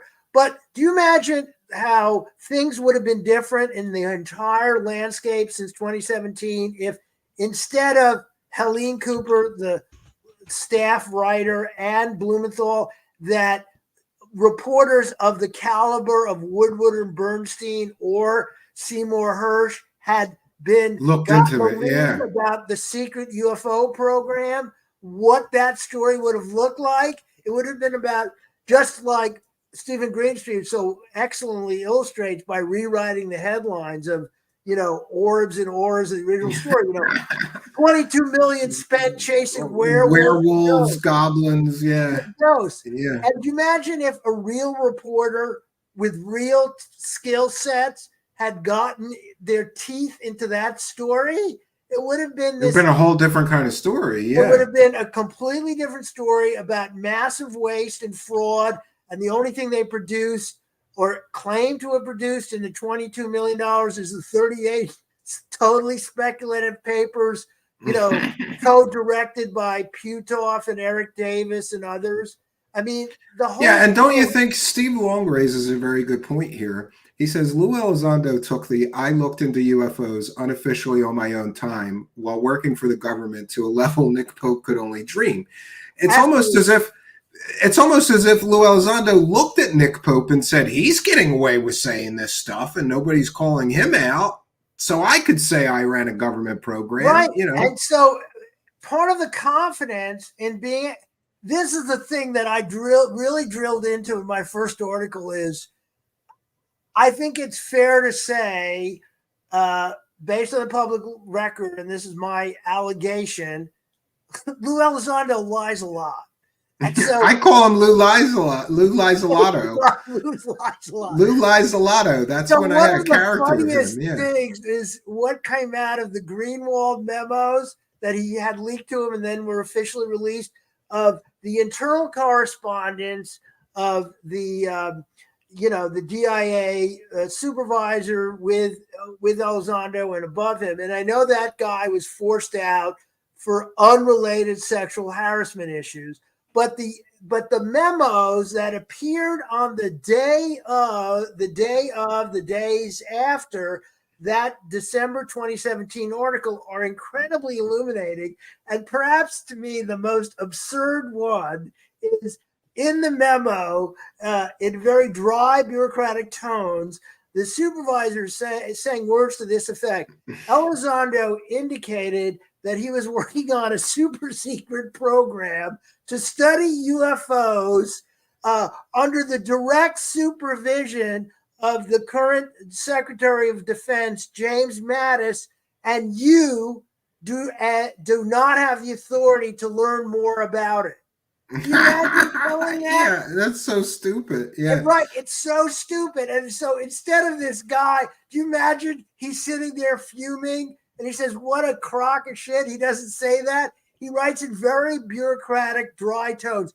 I checked with administrators higher up about this. This does not appear to be true, i.e., that he was the personal James Bond assigned by James Mattis to study those UFOs. And there's even a story that he apparently told Tom DeLonge, because Tom DeLonge repeated it, where General Mattis is getting out of an armored personnel character with a machine gun and saved Elizondo's life. Saved Elizondo, absolutely. Yeah. Oh my God. And one of the things is, I tried to do this in my first article. I may not have, but the public did not really even know about the existence of the actual name and functions of OSAP, the real $22 million program, until about March 2018, a few months after, because the Times called it ATIP. And it's my view, and I refer to it as a supernatural can of worms.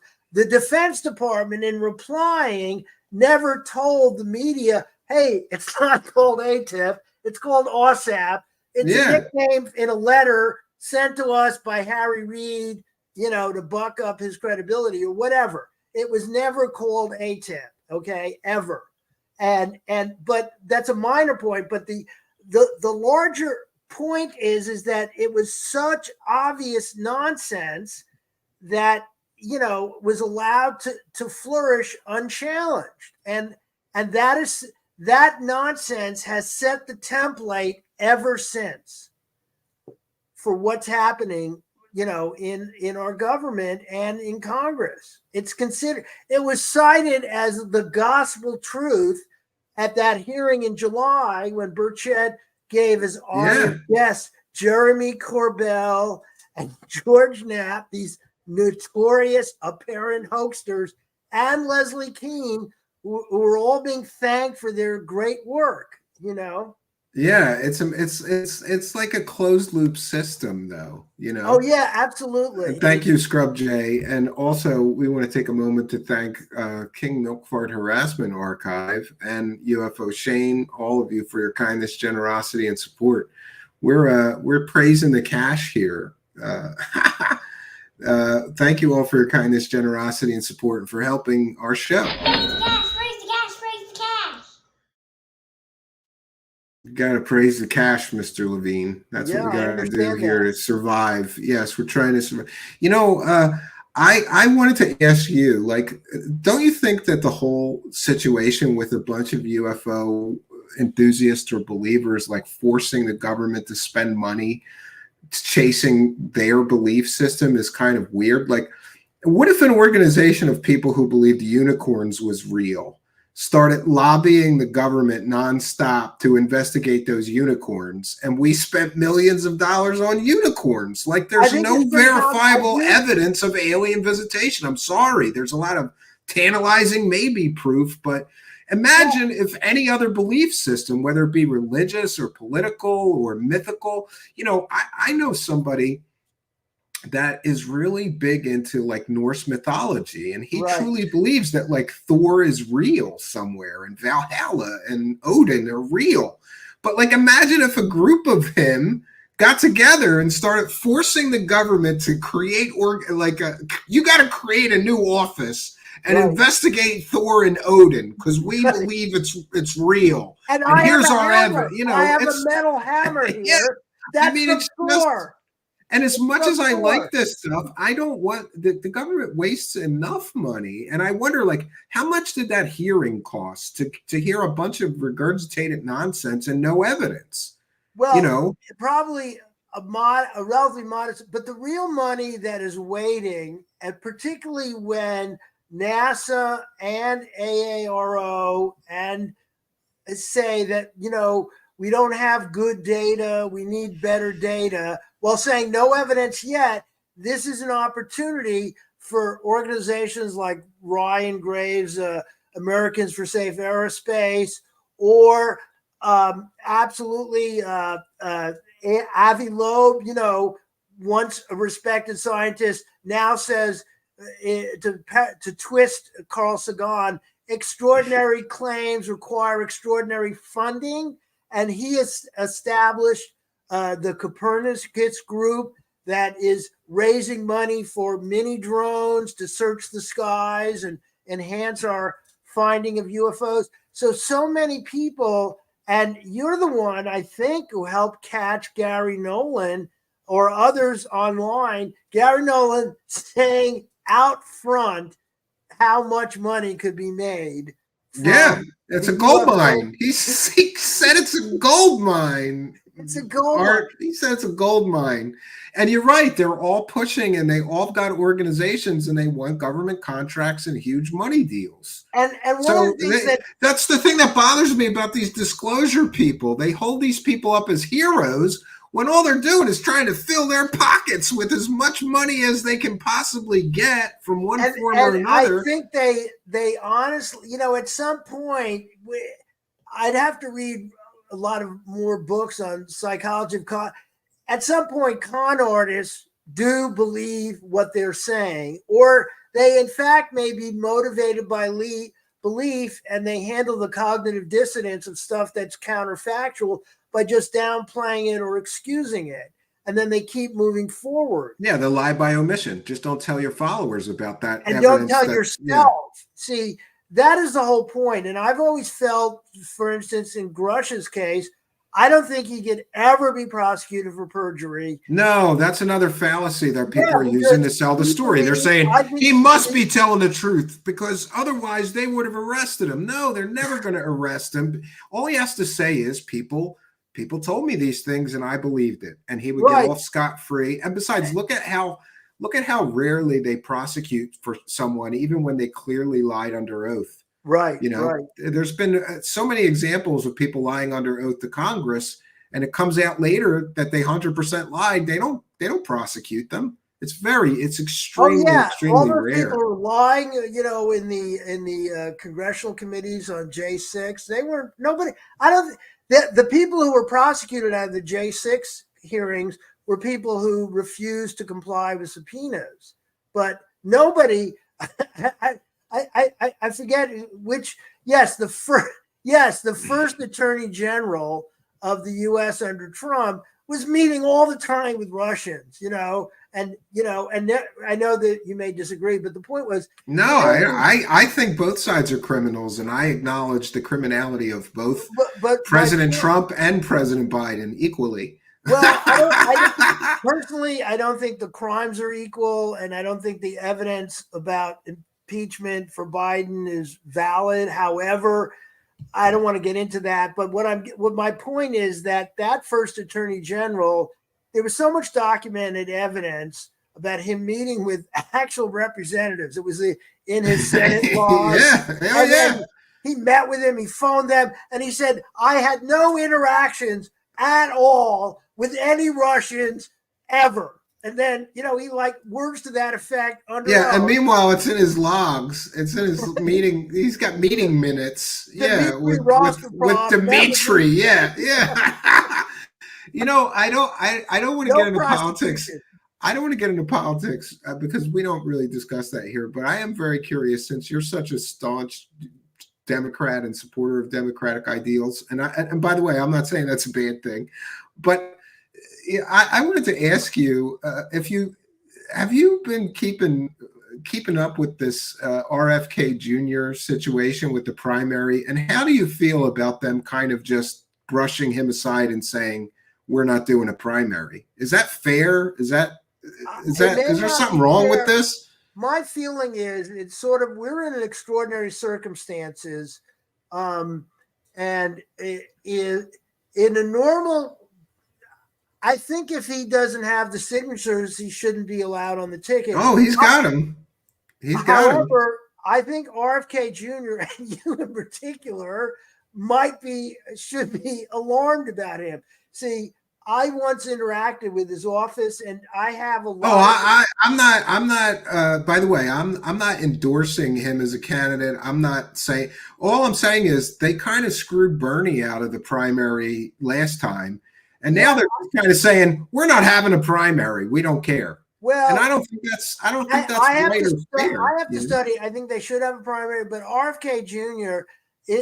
This is my political view. He's a controversial figure for sure. Yeah. Is the leading, made his name first as a great environmentalist that can't be taken away from him. And of course, his father was the great Robert Kennedy. However, he leaped onto this absolute fraudulent claim, totally crooked, by Andrew Wakefield about autism and vaccines. And that led to him. Well, I feel very strongly about that because I have a son that has and you should feel autistic. strongly. Yeah. I mean, the full story of Andrew Wakefield, broken by, is so horrifying. So now what's happened, and I refer to it in the first article, I believe, is he saw how much money and attention he could get, going into his nonprofit on vaccines. And of course, he's, one of the leading disinformation spreaders about vaccines and COVID. He then saw the UFO audience as yet another easy set of marks. And he has become I would say, the most strongest advocate of disclosure. And to me, that is marketing to the conspiracy demographic that he helped build around vaccines, and now is broadening it beyond. But regardless of what you think of any of his beliefs, should the Democratic Party really just side with the president when we look at the polls and how many percentage of it is it that even the Democrats don't want him to run again? My feeling is they ought to have fair and open primaries, and people shouldn't be shut out of the primary system. I agree with that. A good friend of mine. Yeah, and somebody said that a DNC primary would be hilarious, and that's half the. I just want to see Biden have to debate as many people as possible. That's what I want to see, so that we can see if the rumors are true, or is he in some form of cognitive decline, or what? Here's the reason: if it wasn't for Trump being overwhelmingly, absolutely, unless he dies, even if he's in prison, he will be the Republican nominee. And the threat to democracy that scholars of democracy and investigative journalists and others say is so profound, and his unhinged threats to execute General Milley and arrest MSNBC reporters and the 4 criminal indictments, he is considered such a threat that Democrats, I think it could be to their could lead to problems for them in the general election, aren't taking on Biden because they think, well, Biden's the best we have, and they don't really want to challenge it. If somebody gets enough signatures, they should get on the primary thing and debate him. I agree with that. I just would think that there's got to be a better choice than Biden, because he just and by the way, I stay out of politics in general, but even I'm looking at this going, we really want another 4 years of this guy? My feeling is not good. He's been pretty good, but his age makes him a weak candidate. He's only a few years older than Trump. My personal view is, if I had my preference, but it's too late at this point, is somebody like California Governor Newsom could be a viable candidate. And I think he would be an incredible candidate, regardless of what I think of him. He's very charismatic, right? And that wins elections. That alone wins elections. Forget his track record. It's just he's super charismatic, good-looking guy, well-spoken, and he's very comfortable. He did an incredible interview with Fox News. Yeah, He's very I saw comfortable that. Yeah. handling right-wing media and right-wing oriented questions. However, that's where we're at. I think it's going to be a close election, and I have been writing about GOP vote suppression since 2006. So I've written a series of articles for Salon, The American Prospect, Huffington Post. This is pre-Trump, about efforts to kind of make it harder to vote. And I did a story that did have a lot about Pennsylvania for the Washington Monthly in 2020. Well, in September, it was published in the magazine about, hey, Democrats, you better get those voting machines to actually work properly and have hand-marked paper ballots, or Trump is going to accuse you of rigging the election. And that's what happened. And Pennsylvania had, the city of Philadelphia itself had real problems with its voting machines. Well, my only experience with politics was, did you know, like in Philadelphia, when it's election season, if you happen to be unemployed at the time, you can get a job real easy working for a candidate as like a poll watcher. Right. And I couldn't believe how corrupt it was. I was like shocked at how corrupt it was. They were just telling people like, oh, you can't vote here. And they're like, where do you live? Around the corner. How are they telling you can't vote here? But that's what they were doing. Like there was so much corruption. Were those people hired by the campaign or by the election department? Usually by the campaigns. Yeah, I worked for like 3 campaigns. All of them lost, but I got paid for weeks, so I didn't care. Right. Like I don't care. I don't really care if the guy wins or loses, but I'll do what I'm supposed to do. And provisional ballots if somebody has a problem or whatever. Right. Well, that's not what happens. And anyway, but my feeling is the more American citizens who are full-fledged American citizens who get an opportunity to vote regardless of age, or if they're in college or not living at home or race or anything, ought to vote. And if that happened and there was no electoral college, I think the Republicans would be hard pressed to win. But that's not the reality. So it's going to be a close election. I kind of think that it's going to be fun to watch this season, though, because don't you think it's going to get venomous? It's going to get the most venomous it's ever been.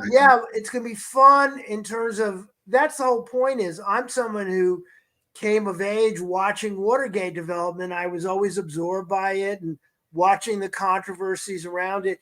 But in this case, the news is often so horrifying on such a daily basis, I can't really get as much fun watching it. Plus, and just for anybody who's interested, authors like Bryn Tannehill, Jason Stanley, the authors of the book Why Democracies Die. There's an entire, and Ruth Ben-Ghiat's book on strongmen do a wonderful job. Bryn Tannehill's book on American fascism help bring together the notion, both in their books and in their commentary, of the authoritarian threat. And that's sort of my perspective of how I look at the election. So that's why I find it totally fascinating. It's going to get really venomous. And with artificial intelligence and essentially no regulation of commercial ads, we're going to see a mountain of we're going to see a lot of deep fakes, and we're going to see a lot of stuff. Yeah, we're going to see so much. It is going to be horrifying. So, however, listen, you're really into politics. Don't you think that we should have better choices than this? I agree. I mean, I would think that in this country, there's got to be better leaders than these two. There's got to be. Like, come on, man. They're just both very flawed candidates, and I'm tired of being. And then my political friends are trying to force me to vote. Like I'm not picking either of these two. These are both terrible choices. I'm gonna write in like Tupac. Well, right? Or somebody like that. I'm picking Biden because I think he's done, in tough circumstances, he's done a good job to the best of his ability with a very obstructionist Congress of passing some helpful legislation in terms of the economy, although it's not perfect. But I don't Not want to perfect. My money's worth half of what it was Right. 2 years ago. Right, but what you have is but so much. I think it's bad. Back to UFOs. My view on the UFOs. Yeah, let's get If back you to are that. a Let's stay out UFO of this stuff. disclosure advocate, I think you're going to be in much better hands if Trump wins, because there's so many right-wing influencers who are right-oriented, or if not directly right-wing, like Fox. And Fox is the leading propagandist with the biggest audience of the UFO mythology. So Yeah. I think, and Fox News kind of runs the agenda of the Republican Party. So the UFO disclosure people will have a better friend in Trump than in Biden, I think. Plus, Trump is vowed to fire anybody at any level of government who is not personally loyal to them, regardless of civil service. Yeah, that's protection. crazy. This is crazy, and it's also crazy that he was so nutty in his first term, and usually presidents are a little more reserved in that first term, Right. and they're a lot looser in the second one because they're lame duck. They can do whatever they want. They don't care about getting reelected. So to see him to be like, I can't imagine how crazy the world's going to get if he gets in and just goes nuts, because he said he's going to clean house and fire everybody. A lot of people might vote for him just because they want to see that cleaning house and firing everybody. And it is a little similar to something that the chronicler of extremism, also writes to the Washington Spectator, Dave Troy, pointed out. There's an entire pseudo Q type movement around New Age spirituality and UFOs called the Event. And the Event is, it hasn't bubbled up as widely as, the mainstream of UFOs or Q. However, it is there. And there's this, it's basically drawing that the aliens will come back, and there will be this big cleansing of skeptics, deniers, and people who aren't true believers. So it's blending UFO mythology and Q. We're all going to get murdered by fanatics. And Donald Trump has retweeted things related to, quote, the Event. And that's described in the links are in my first article. So watch out. I think I better hurry up and build the second apocalypse cabin. Did you know that? I've got the first apocalypse cabin almost done. It just needs a porch and one more thing and some odds and ends. And now I have a second one deeper in the woods. It's like in the middle of nothing. There's no neighbors for miles, just woods. I better hurry up. I used to read dystopian literature for fun, but can't do it much anymore because it's too disturbing. It's too disturbing. Yeah. I never knew 1984 was a roadmap, not a fiction book. I didn't know that. They didn't tell me that when I read 1980. This is a roadmap to your future. Yeah. I never worried about the country until I had children. And then I go, Jesus Christ, like, what is it going to be like in 30 years if it's so crazy now, Well, if you have a democracy, that's what, if there's a new book coming out called The Tyranny of the Minority, where the people earlier warned about the potential authoritarian threat that might be posed by Trump because of his tolerance of violence and his us and them rhetoric. Now it's pointing to broader trends that are going to be dangerous. I do think we could be in, and there's the polarization in the country that's so extreme. And one of the points of these scholars is polarization. Also, the left and liberals have part of the fault because they're so extreme and they're not willing to compromise.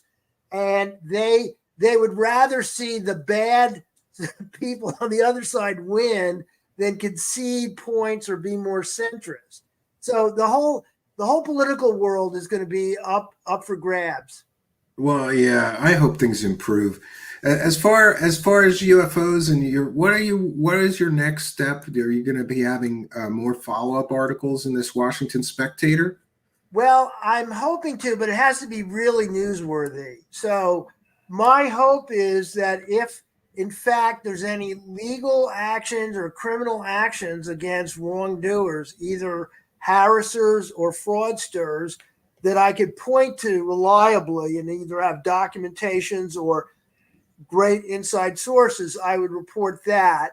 And I'm continuing to keep an eye on the issue, but I'm also turning to other investigative projects that some of it were put on the back burner while I worked on these issues. But I also intend to work on because I developed, as you know, I was working on and off on it for over a year, right? And what happened is I developed a lot of material that didn't end up in the 2 articles. You got half a book in that one article. What is it, like 40 pages? Like, yeah, it was 83. The first article was about 8,300 words, and the next one was over 4,000. Wow. Yeah, and by the way, since I have a newfound respect for you, since I'm trying to write a book, and it's not going well.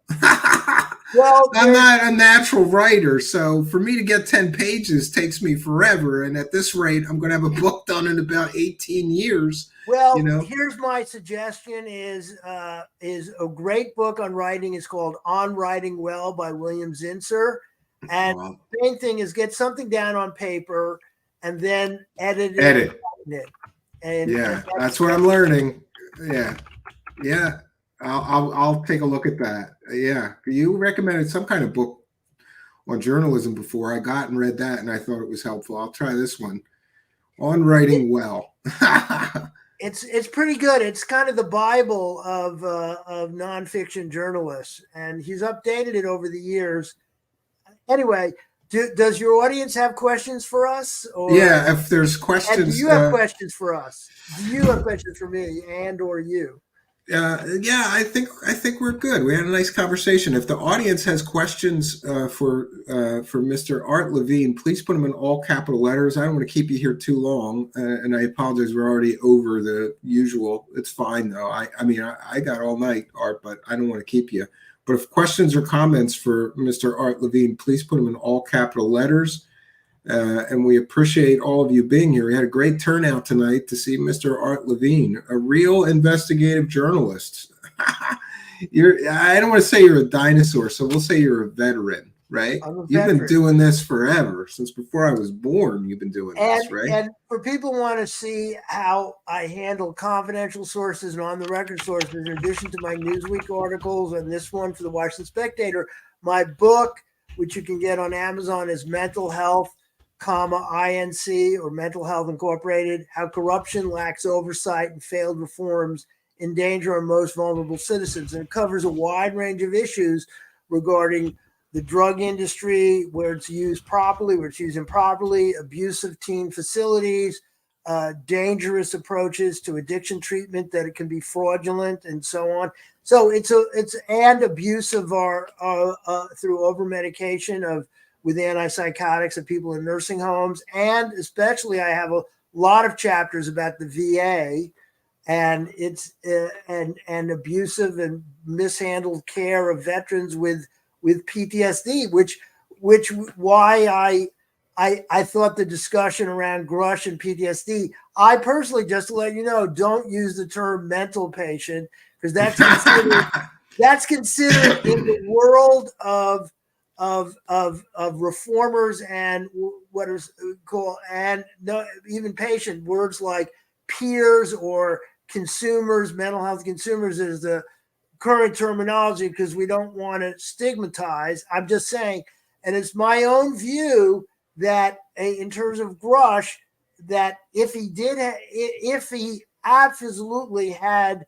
PTSD and or dangerous suicidal ideation that led to involuntary commitment, that should have been mentioned. But I do think the more controversial point that you have raised, and you have the greater authority, is the issue having to do with his autism spectrum disorder. We don't know the severity of it, and the only confirmation of it comes from his champion, Ross Coulthard. He confirmed it in that latest interview, though, that he was autistic. He himself confirmed that he was autistic.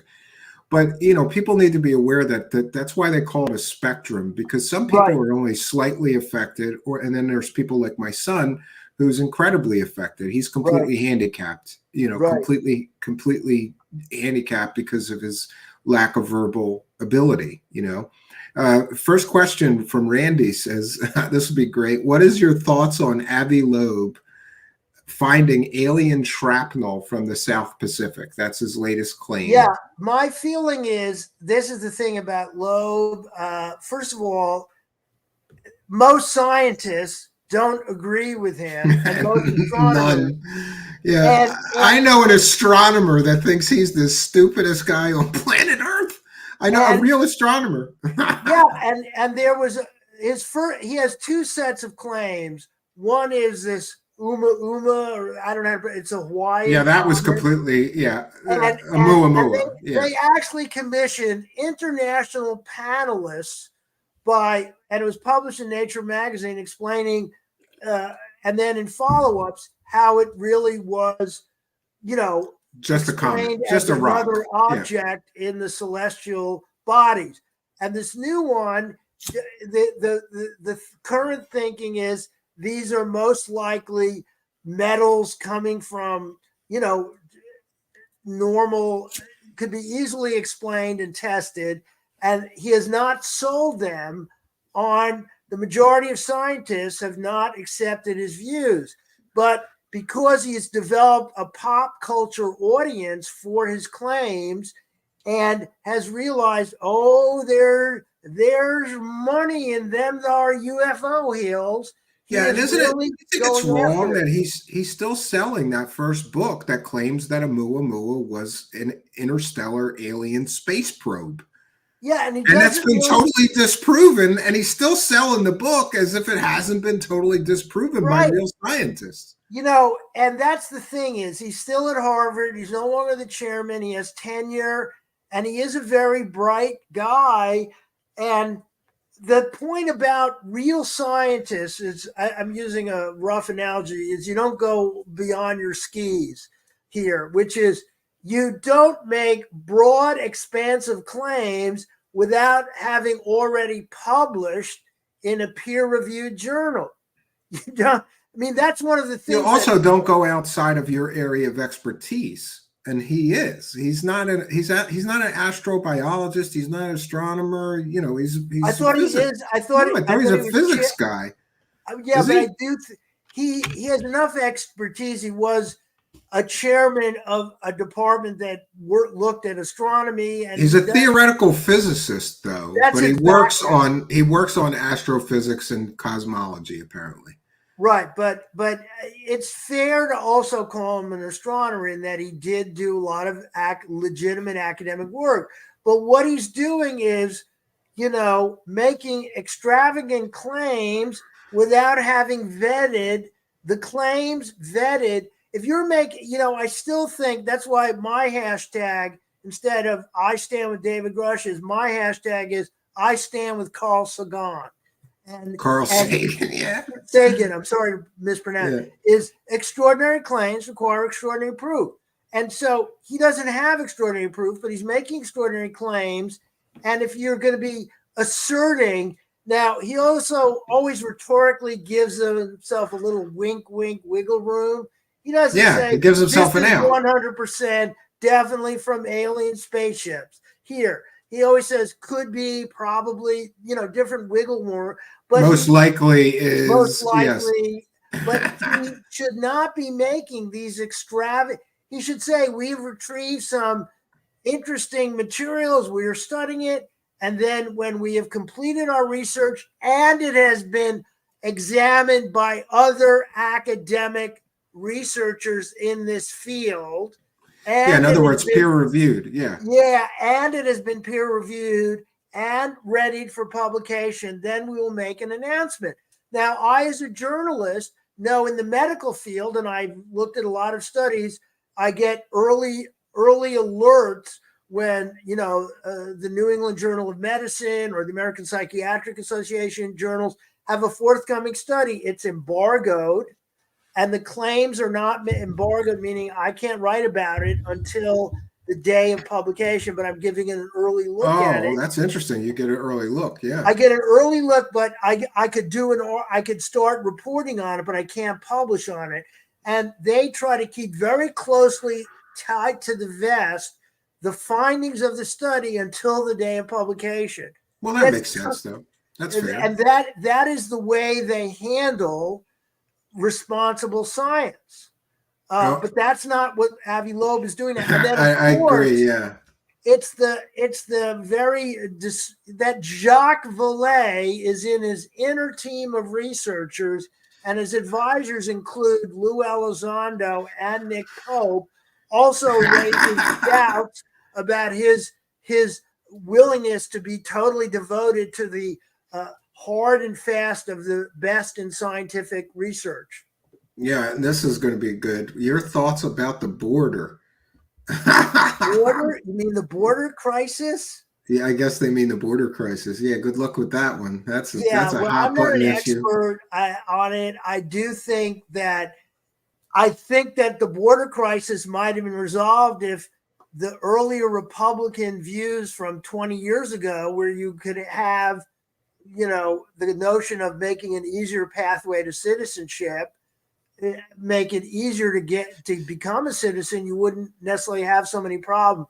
But I'm not an expert on it. What I don't like is the way that starting most visibly in 2016, when Trump came down the elevator and began talking about essentially creating the messaging, all Mexicans crossing the border are rapists, and the use of immigrants and even illegal immigrants as whipping boys to ramp up your base. And you always smacks of World War II history. Yeah, you need a scapegoat to blame. Yeah, Jason Stanley's. And by the way, Art, I know for a fact that Mexican people are the hardest working. I worked on a farm for a short time, and first of all, nobody wants to do that all day. Do the harvests. So I think they should just give them all work visas. That's what I think is the solution. Give them all work visas, tax them, and that's that. Yeah, and. Let them in. Yeah, and they're hardworking people. Most of them are hardworking, good people. That even if you're the child of illegal parents, if you worked hard enough and crossed all these check marks, you could go to college and then get on a pathway to citizenship. But it became what I think has happened with the Republican Party and the right wing is first it was immigrants. And that's where reading a book and listening to lectures of Jason Stanley, which is called How Fascism Works, The Politics of Us Versus Them, or the books of Bryn Tannehill and Ruth Ben-Ghiat. You read those books, you understand what's happening. And so first it was immigrants, and now, even though there's, questions about, quote, gender affirming care, trans people are the new them. And so basically, you always have to have an enemy. And what's happening right now, I'm sorry to go from the border, but the border is part of the rhetorical ramp up the base and also there's ramp up the base towards violence and hatred. That's essentially what's happening. And that will stoke turnout. And the things that the southwestern states are doing and Florida, we're going to take all our impoverished, illegal immigrants, and we're going to ship them to northern cities just to show you without any warning. And we're going to trick those people. We're going to get you a job and a home. Come on the bus. And they show up in these northern and liberal states. They did that to Martha's Vineyard. Yeah, but I thought that situation was kind of funny because all those rich people freaked out. They weren't having that. They shipped them right back out, But the point of it is, it was a form of cruelty to these people. And there's they're using them as pawns, and that's not fair. And there's an excellent book on this, Adam Sewer of the Atlantic. It's called The Cruelty is the Point. And so when you looked at that child separation policy under Trump, they knew how devastating it would be, and they didn't care that hundreds, if not thousands of kids would never be found again when they were torn from their parents. That's absolutely horrible. It's horrific. And they knew that they hoped it would be horrible. News would get back to the immigrants. Your kids will be taken from, you'll never find them again. Then that would be a deterrent. And there was a sadistic enjoyment of it within the Trump administration. And there's a lot of investigative reporting about it. So that's my view, wide-ranging view of the border is emblematic of us versus them politics. Gabbard Beast TV, I've never heard your thoughts on this one. Does Art believe aliens exist? And do you think aliens live on our Earth hidden from us? I think it's possible. Given I buy into the Fermi paradox, which I just learned about what it is. Given the scope of the universe, the scope of possible planets, there should be intelligent life that exists that could include, some possible alien civilizations. But there's been no evidence that aliens exist. Certainly no evidence that aliens live among us secretly. And that's the thing is, you must not watch Michael Salla then. Right. And I don't believe in lizard people either, and so that's the thing about the mythology, as you pointed out. The skeptic shows get much less views than the true believer shows. Truth Tax, yes. And Ancient Aliens has been around, what now, nearly 15 years on television, promoting the notion that, oh no, those Africans and Egyptians and Asian people. Yeah, I hate that they take away, they're basically saying that ancient man was idiots. Right. And there were ancient humans that figured out advanced mathematics, right, and like astronomy, and they developed all these sciences. Yeah, they had like ridiculous, they figured out metallurgy, and they figured out architecture that was incredible, and they did incredible things just through manpower. And to take that away from humans and say, oh, they couldn't have done that, it had to be aliens helping them. It's kind of a cop out. I mean, I guess because I'm Jewish, the notion that, oh no, it's just aliens who built the pyramids, as opposed to. Well, they say that Solomon built the first temple with the demons. So why not aliens building the pyramids, Art? Right? And this is a good question from UFO Shane. Thanks for being a member. And thanks to all of our members, who says, what are your thoughts on the fact that Grusch has said nothing new and that people want to believe so badly they continue making hypothetical excuses to me using these hypotheticals? I think that's absolutely what's going on. And that's where the issue. See, my feeling about this is there's literally no fact. See, the people who are science oriented and evidence oriented are in the position of proving a negative. Mm-hmm. And they're being put by the believers. Well, can you prove that aliens didn't build the pyramids? Can you prove that well, in terms of Roswell, they can certainly prove it wasn't a spacecraft. But the point here is that these hypotheticals are given because their belief system reflect the commonalities of those who have a cult-like mentality or believers in conspiracy theories.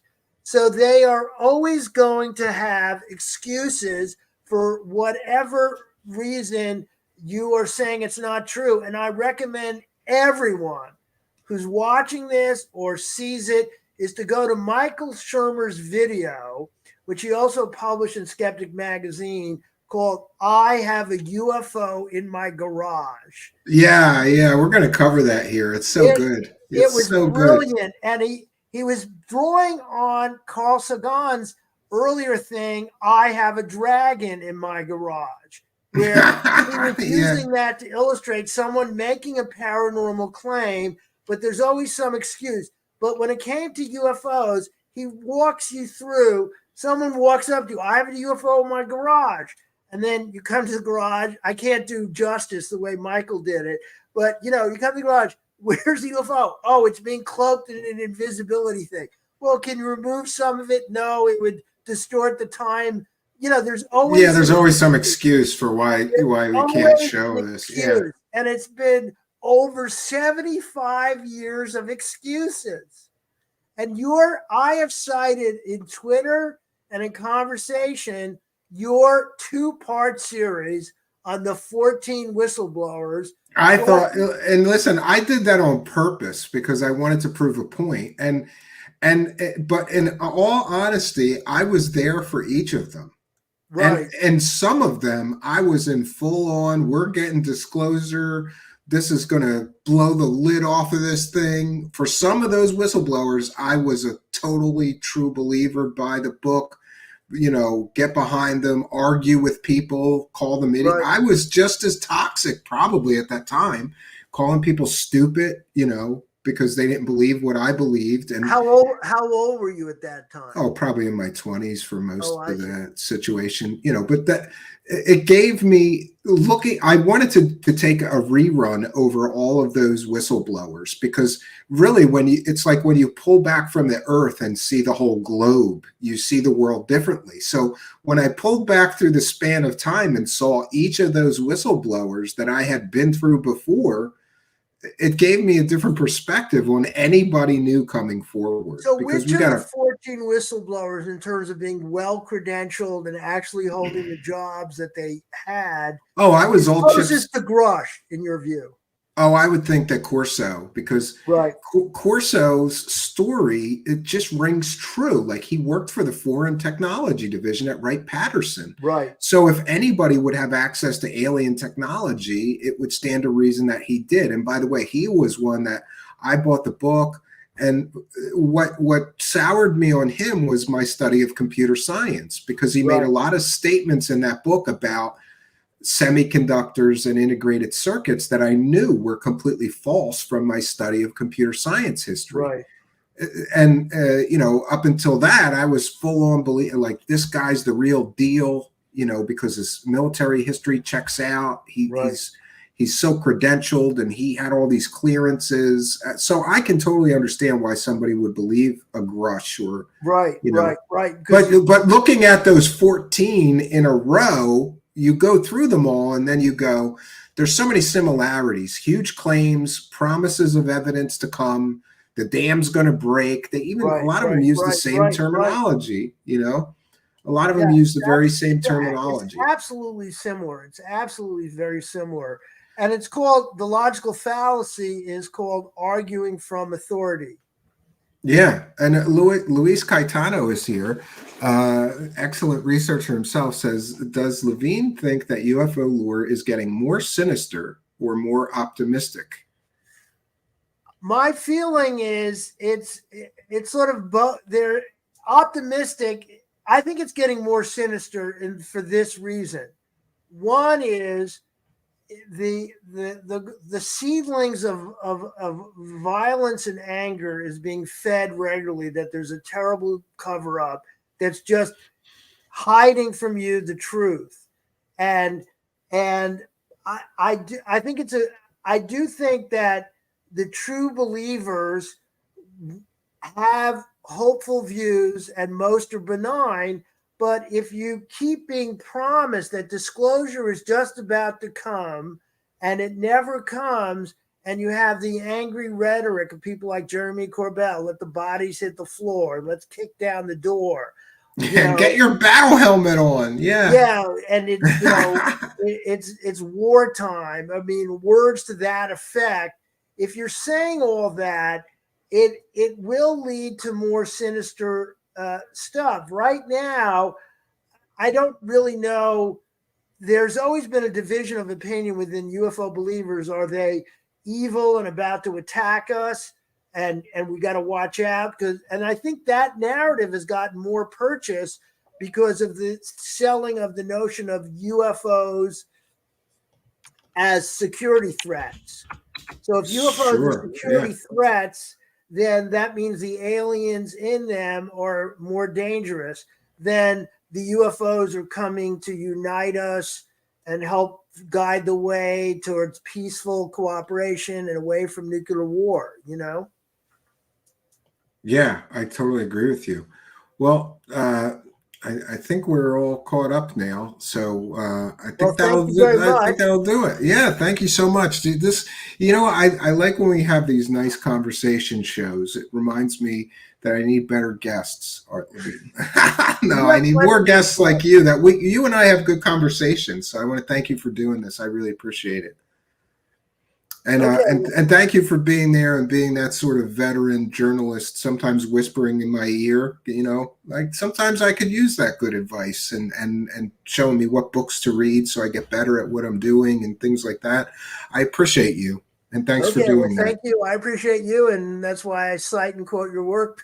Yeah, it doesn't help. It doesn't hurt to have a veteran journalist like you saying you're doing a good job, because I'm flying by the seat of my pants here. So thank you very much. You have a great time, Art Levine. Great journalist, Art Levine, friends. And if you get a chance, if you have not already, be sure that you go to the description of this video. His two most recent articles, both of them are whoppers, I think. They're, he really puts... One of the things I respect about him is that he is very fact and figure based, like just the facts. He's got them in all of his work. And I think that's something that's severely lacking in a lot of the coverage of these strange and esoteric topics. So now would be a good time to remind you that we're a viewer supported show. Some of you may be aware that we have this monetization issue. Today's broadcast has been demonetized before we're even finished the stream. So that's why becoming a Patreon supporter or a member is just so important. And I love and appreciate all of you people, because you can make up the difference. I don't know. We didn't curse very much. I can't even tell you why this keeps happening to us. But meanwhile, if you want to make a video telling everybody that the government's hiding aliens, you're fully monetized. But if you're critical of that somehow, I swear there's a thumb on the scale. Don't want to get too conspiratorial. And by the way, all I want is an even playing field. If people can make videos, Linda Moulton Howe's got videos right now using completely and totally fake pictures of aliens that she claims are real pictures of aliens, fully monetized. My video showing that those are fake pictures, my video interviewing the artist that made those fake pictures of aliens, demonetized. Well, I don't know if they still are, but generally how it's been going is they demonetized our live streams either during or after the live stream ends. And then we put in for the review. Up to 7 days later, they finally turn the ads back on. But by then, all the views are done. So we've lost essentially all ad revenue here. But we are a viewer-supported show. We believe in the PBS model. And that has really helped us to continue this journey. And we want to thank each and every one of you. So here's our announcer, Ian, just letting you know how you can help. And just to be clear, all of our content is now and forever will be free. But we believe in the PBS model, which is if we produce content that you like and enjoy, maybe you'll throw a couple bucks in our hat and keep us doing this. When I return, I'll read all the super chats. We read every single one and all the PayPal pledges. We'll be right back, friends.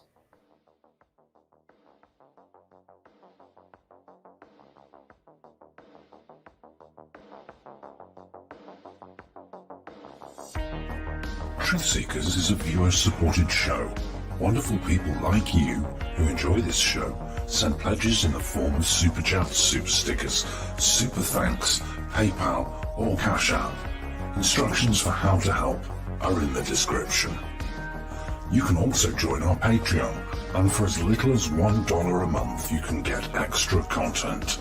Patreon supporters get a backstage pass, early access to all our production videos before they are distributed publicly, Stephen Campion's music, private writings, a monthly show journal, and more. You can also become a YouTube channel member for $5 a month. A YouTube membership includes all of the Patreon benefits, plus a special members badge, priority reply to video comments, and the live chat, plus a monthly members-only video. We thank you all, kind and generous benefactors, for supporting Truthseekers. Thank you for your generosity and support.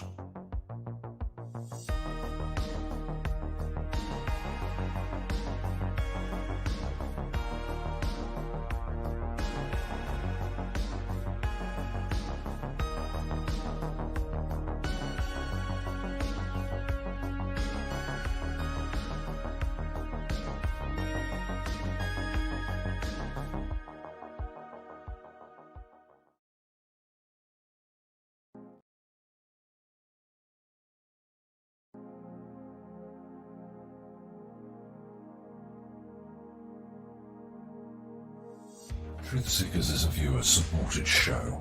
Now there's a great way to support these broadcasts and show your support. Please be sure and check out our merchandise store. Links to our 2 merchandise online stores are in the links to this video or podcast.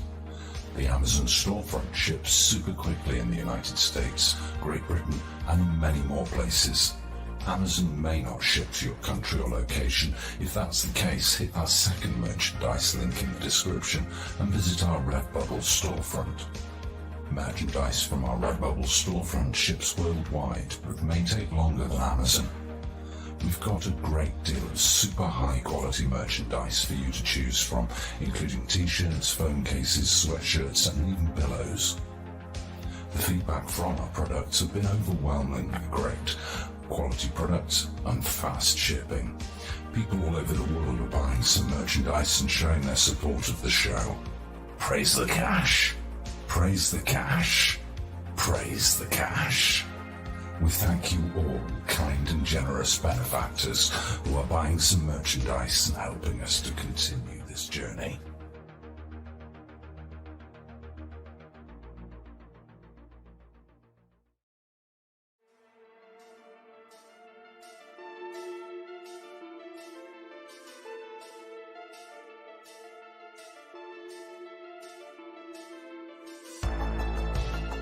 Thanks for being here. This is Truthseekers with your host, Stephen Cambion.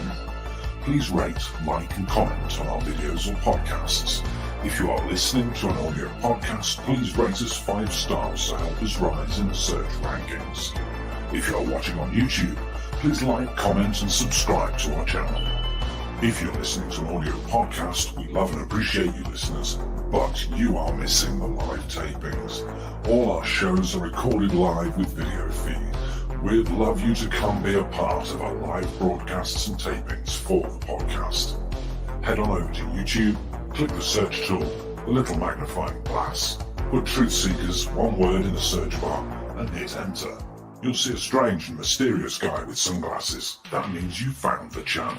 Go there, smash the subscribe button and hit the notification bell to receive up-to-date info on our YouTube channel. We welcome you to be a part of our live taping and our chat room during the live broadcasts. Seek the truth. Speak the truth. This is Truthseekers. Truthseekers.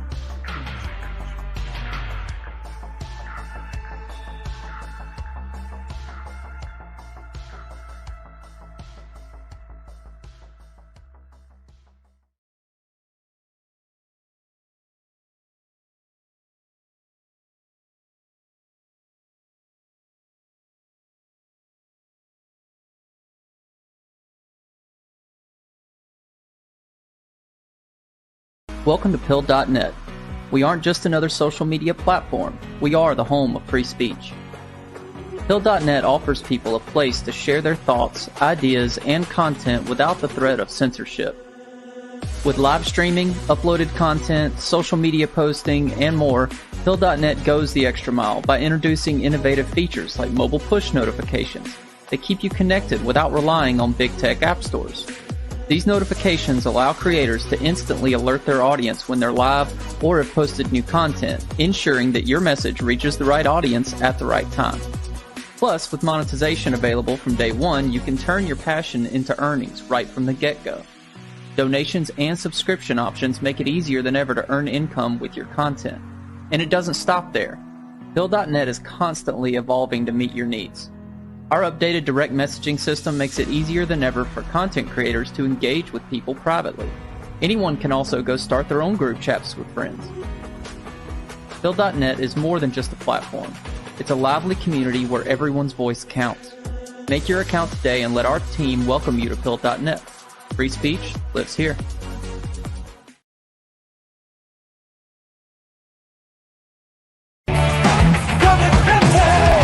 Truthseekers, seeking truth.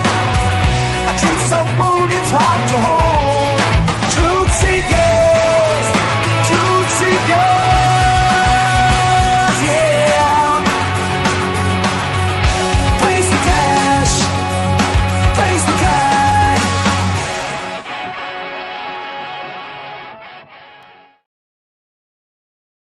Okay, so we're back and we'll take some comments and questions from the live chat.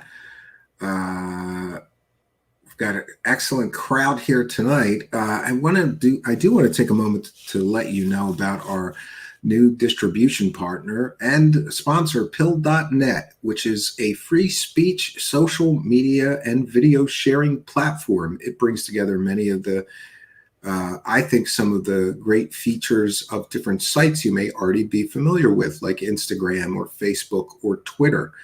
And it combines that with some of the great features of YouTube, like live streaming, video sharing, and more.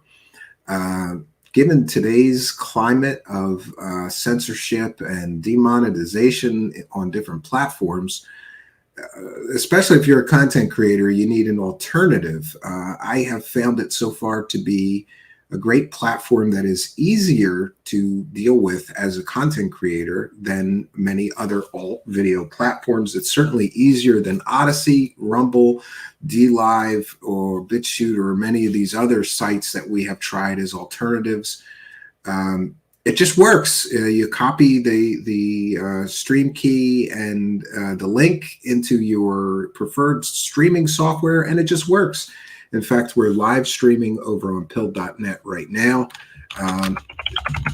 We would appreciate it if you would go and give it a try. Sign up. And while you're signing up, it may ask you who referred you. Just put my name, Stephen Cambion, or Truthseekers in there. By the way, I don't get like a commission for everybody that signs up. That they're doing a sort of drive for new members. They're trying to broaden, their user base there. And we would like to help them, considering they are helping us and providing an alternative platform for us, which so far has been great because there appears to be a sort of different crowd there.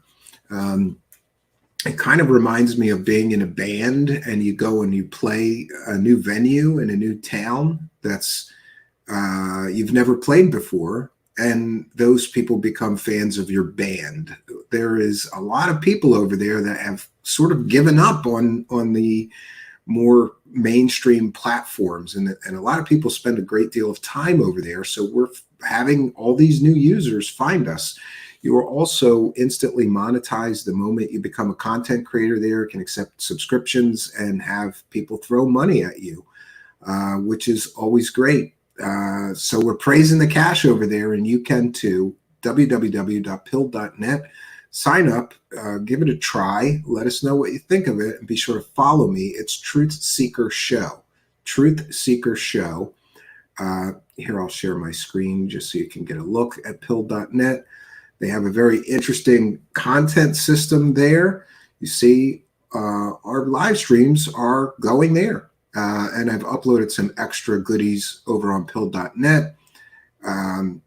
We will be doing a Truthseekers Uncensored show that will be probably on Rumble, Twitch, and Pill.net because these are platforms that we haven't had the same problems that we've had on many of the, let's just say, more mainstream situations. I'm enjoying it. There's even RSS feeds, and you can see up there the gold pills we have. That's people throwing money at me.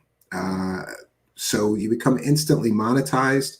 They do have to flip a switch. If you have problems with that, just drop me a note and send me the email that you signed up for Pill.net with, and I'll get with the founders over there. And that's another thing that I enjoy there. If you have an issue or a problem, the people that started the site are there to help you. It's pretty different. It's sort of like the difference between living in a huge city and trying to get somebody in government to help you versus living in a very small town and trying to get somebody in government to help you. A smaller platform, but they're much, much more responsive. I'm enjoying it so far. I think you should give it a try. And now remember, it is a free speech platform, so some of you might not like the things that people are saying there. I consider that the cost of free speech. You have to let people say whatever they want if you're going to have a censorship-free platform. Scallywag saying Rumble is great. Well, yeah, I think Rumble is great. We're getting an extra, I don't know, 500 to 1,000 views on many of our videos over there, which is great. I think the problem over there seems to be in the payments. Like, I don't see any funds over there. I think we've made $44 in total over there, and we've been live streaming there for a year. So unless you have a huge following on Rumble or you don't care about being monetized, it's not a good option financially. But I like having that extra platform so that we have a backup in case of any massive censorship taking place or channels getting destroyed, or it happens. I know people who've lost their entire livelihood due to bad situations with censorship. Let's just leave it at that. Don't want to say too much. Amy WC says, on Rumble, for a few folks have learned to go to other providers. Yeah, I agree with you, Scallywag, but I'm not going to say that out loud as to not anger the AI algorithm gods who's holding my life in hand. Yeah, I think they draw the line at certain things, of course, Scrub J. But, Thin Lizzie Borden reminding everybody to spank that like button. It really does help. Hit that like button on your way out. And again, I want to encourage you, if you have not already, Mr. Art Levine's latest 2 articles are in the description of this video or podcast. One of them is a very long read, but I think it's extremely informative and incredibly well researched. You will too, once you get a gander at it. He does great work, and I really like that. I call him Mr. Levine. He keeps telling me I should start calling him Art, and I appreciate that. But Mr. Levine has been a journalist for a great many years, and I always enjoy speaking to people who have really put time and effort and work and dedication into learning their craft. And, many of you know, I try my hand at investigative journalism. It's one of the many hats that I wear here, but my favorite hat of all the hats I wear here, whether it's, producer, show host, interviewer, my favorite hat is investigative journalist hat. Unfortunately, because of the demands of the show, I don't get to do that as much as I like, but I am working on a huge story, the biggest investigative journalism story that I've ever done in my life. It's the biggest fraud that I've ever seen, and it's taking place all across the United States. And it's not just me working on this. I've developed an entire team because it was such it's such an incredible endeavor to try to tackle this story. So I've enlisted the help of a few other people who are great at digging into things, and we're going to see wherever the evidence leads us. So questions or comments for me, please put them in all capital letters. And B. Baker, I see your comment, but for obvious reasons, I'm not going to repeat that. He's Mr. Levine, just his personality. Yeah.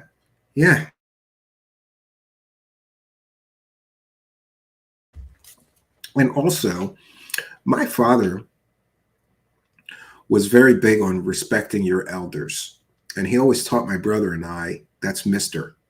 And if we weren't calling any adult by their first name, no matter what their name was, they were Mr. Mr. Smith, Mr. Levine, whatever. And that kind of his insistence on that kind of it sticks with me. And isn't it funny how long you know? Yeah, I agree. Scallywag says he was a real journalist who held the powerful to account instead of being a propagandist like modern mainstream journalists. Yeah, that's why to me he's like, you know, he's a treasure from a bygone era, you know, and I hope he doesn't mind me saying it that way.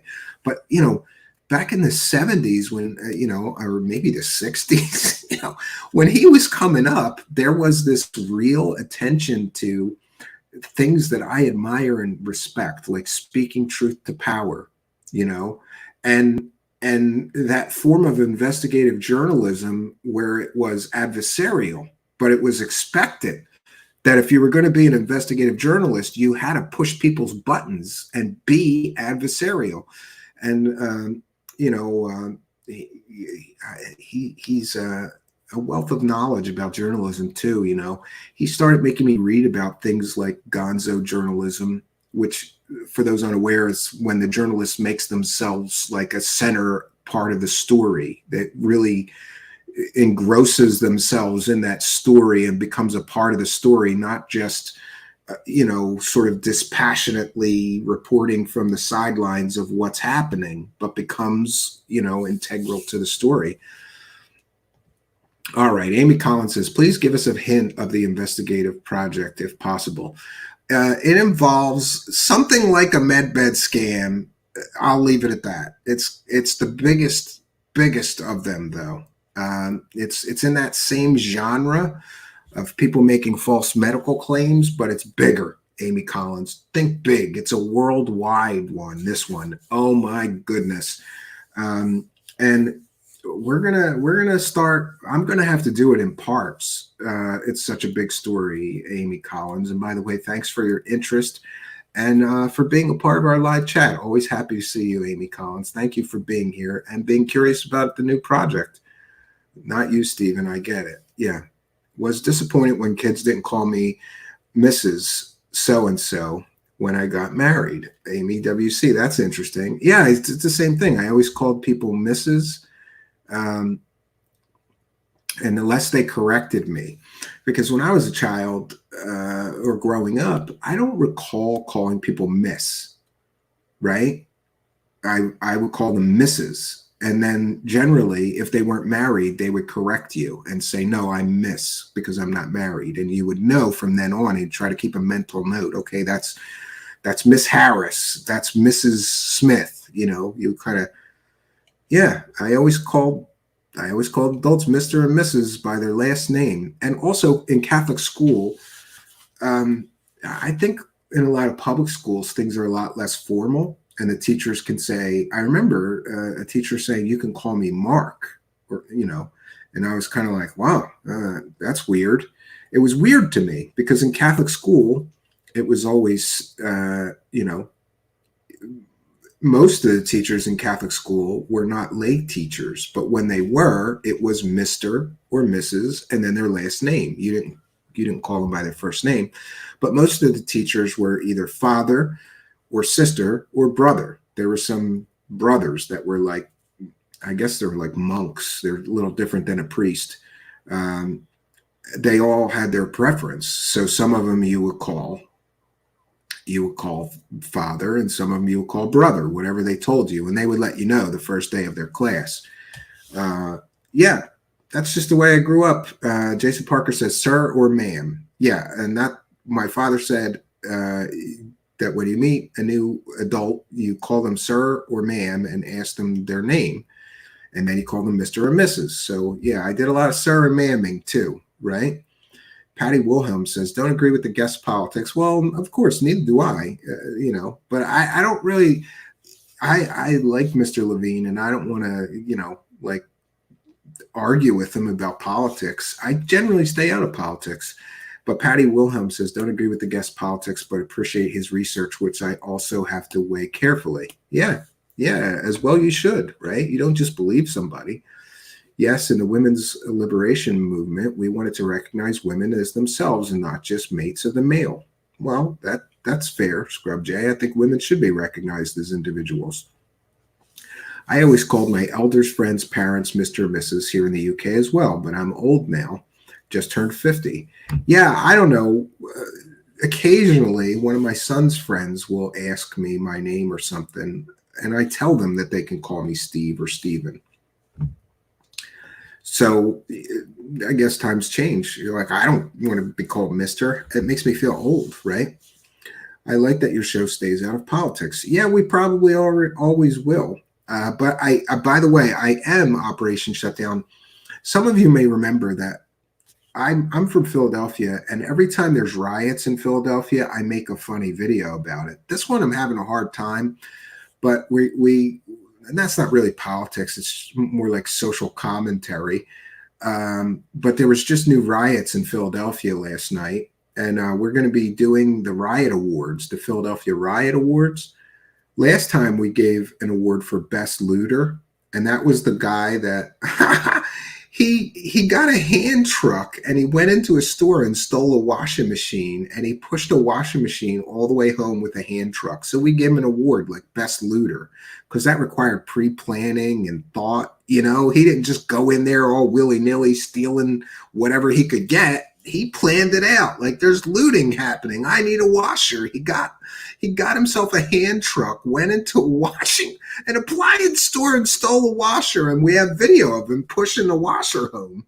So we're going to be doing a new video, but I haven't found the best looter, but I found the stupidest one because some girl on Instagram live streamed herself looting and rioting for hours on end and then got pissed off and surprised when they arrested her.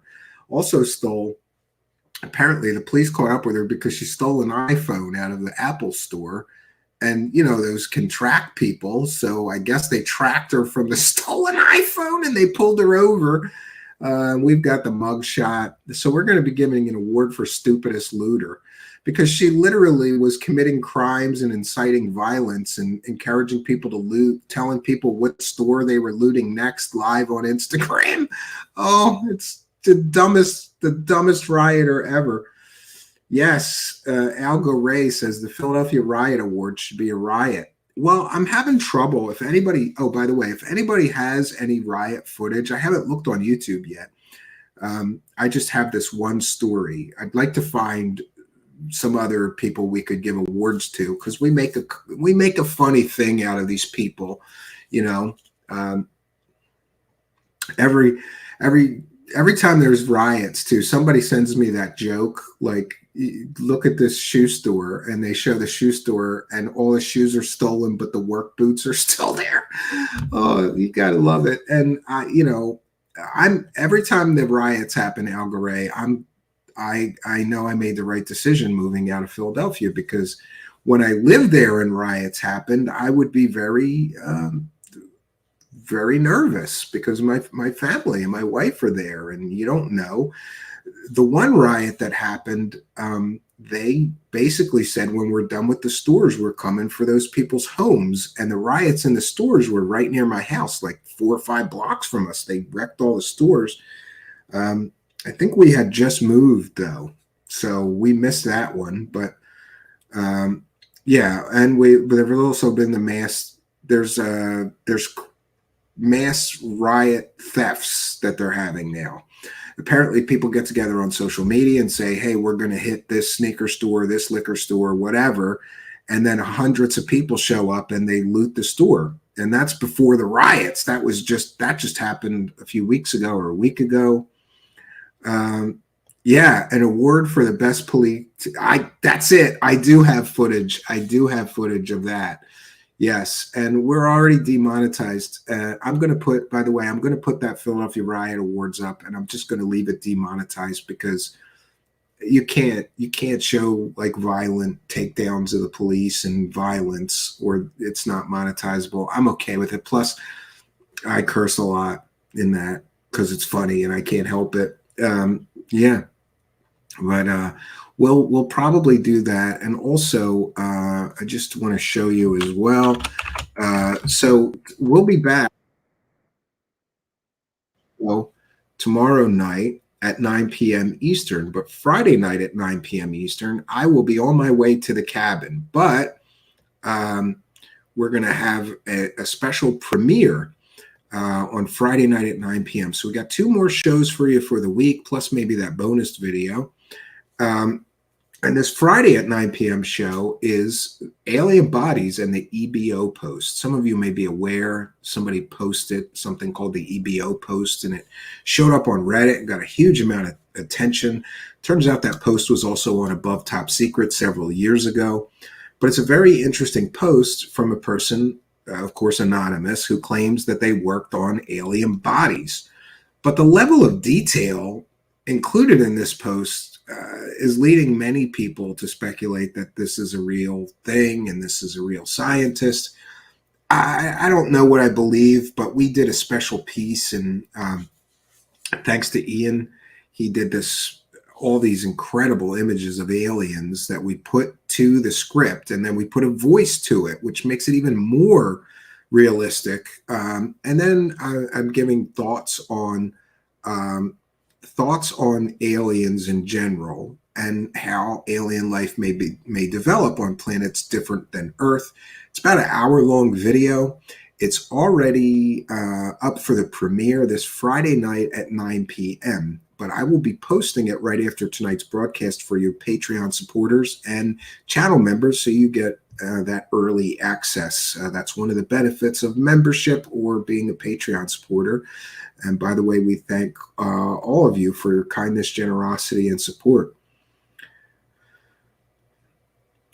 Randy says, ew, a dead alien. Let's grill it, right? Yeah. Mark D. Truthseekers, they don't need envelopes. Local 556. Yeah, can I get you anything? Like a watch? By the way, Local 556, I'd like to talk to you about that project. Yeah. See if you found anything and share some of the stuff that we found. Why would it be displayed in a glass display case? Yeah, I've always wondered that. They always put them in see-through capsules or display cases, right? Interesting. I don't know why they would. I guess so you could see it, so you could observe it, maybe. Don't know. I don't know. And by the way, somebody asked me earlier about the in-person guests. We finally finished this in-person studio. I still have to wire the microphones so that we do 2 guests, and that requires a separate interface and all this stuff. I haven't done that yet. That's what we're waiting on. I do have several in-person, in-studio guests planned, not booked yet, but they said, call me when you're ready and we'll schedule it for that week. So maybe next week we'll have some in-person guests here. That's why we built this studio. The good news is that things will be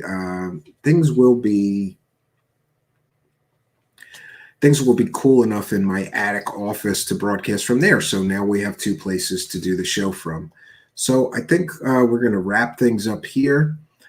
We've done our due diligence. I want to thank all of you kind and generous benefactors, you Patreon supporters, super chatters, PayPal pledgers, you pill.net gold pillars, you Twitch subscribers, all of you people supporting the show. Thank our wonderful live chat. No matter where you were live chatting, we appreciate you being there. And of course, we want to thank all of you for joining us and our incredible special guest, Art Levine. Again, in the description of this video or podcast is his latest 2 articles. We would certainly recommend that you check those out. He does excellent work. Happy to know him, and glad he's out there covering this stuff with a more critical eye, because I think that is something that is sorely needed. So that's all we got for you tonight, friends. Until next time, my name is Stephen Cambion. Good night, and God bless all of you.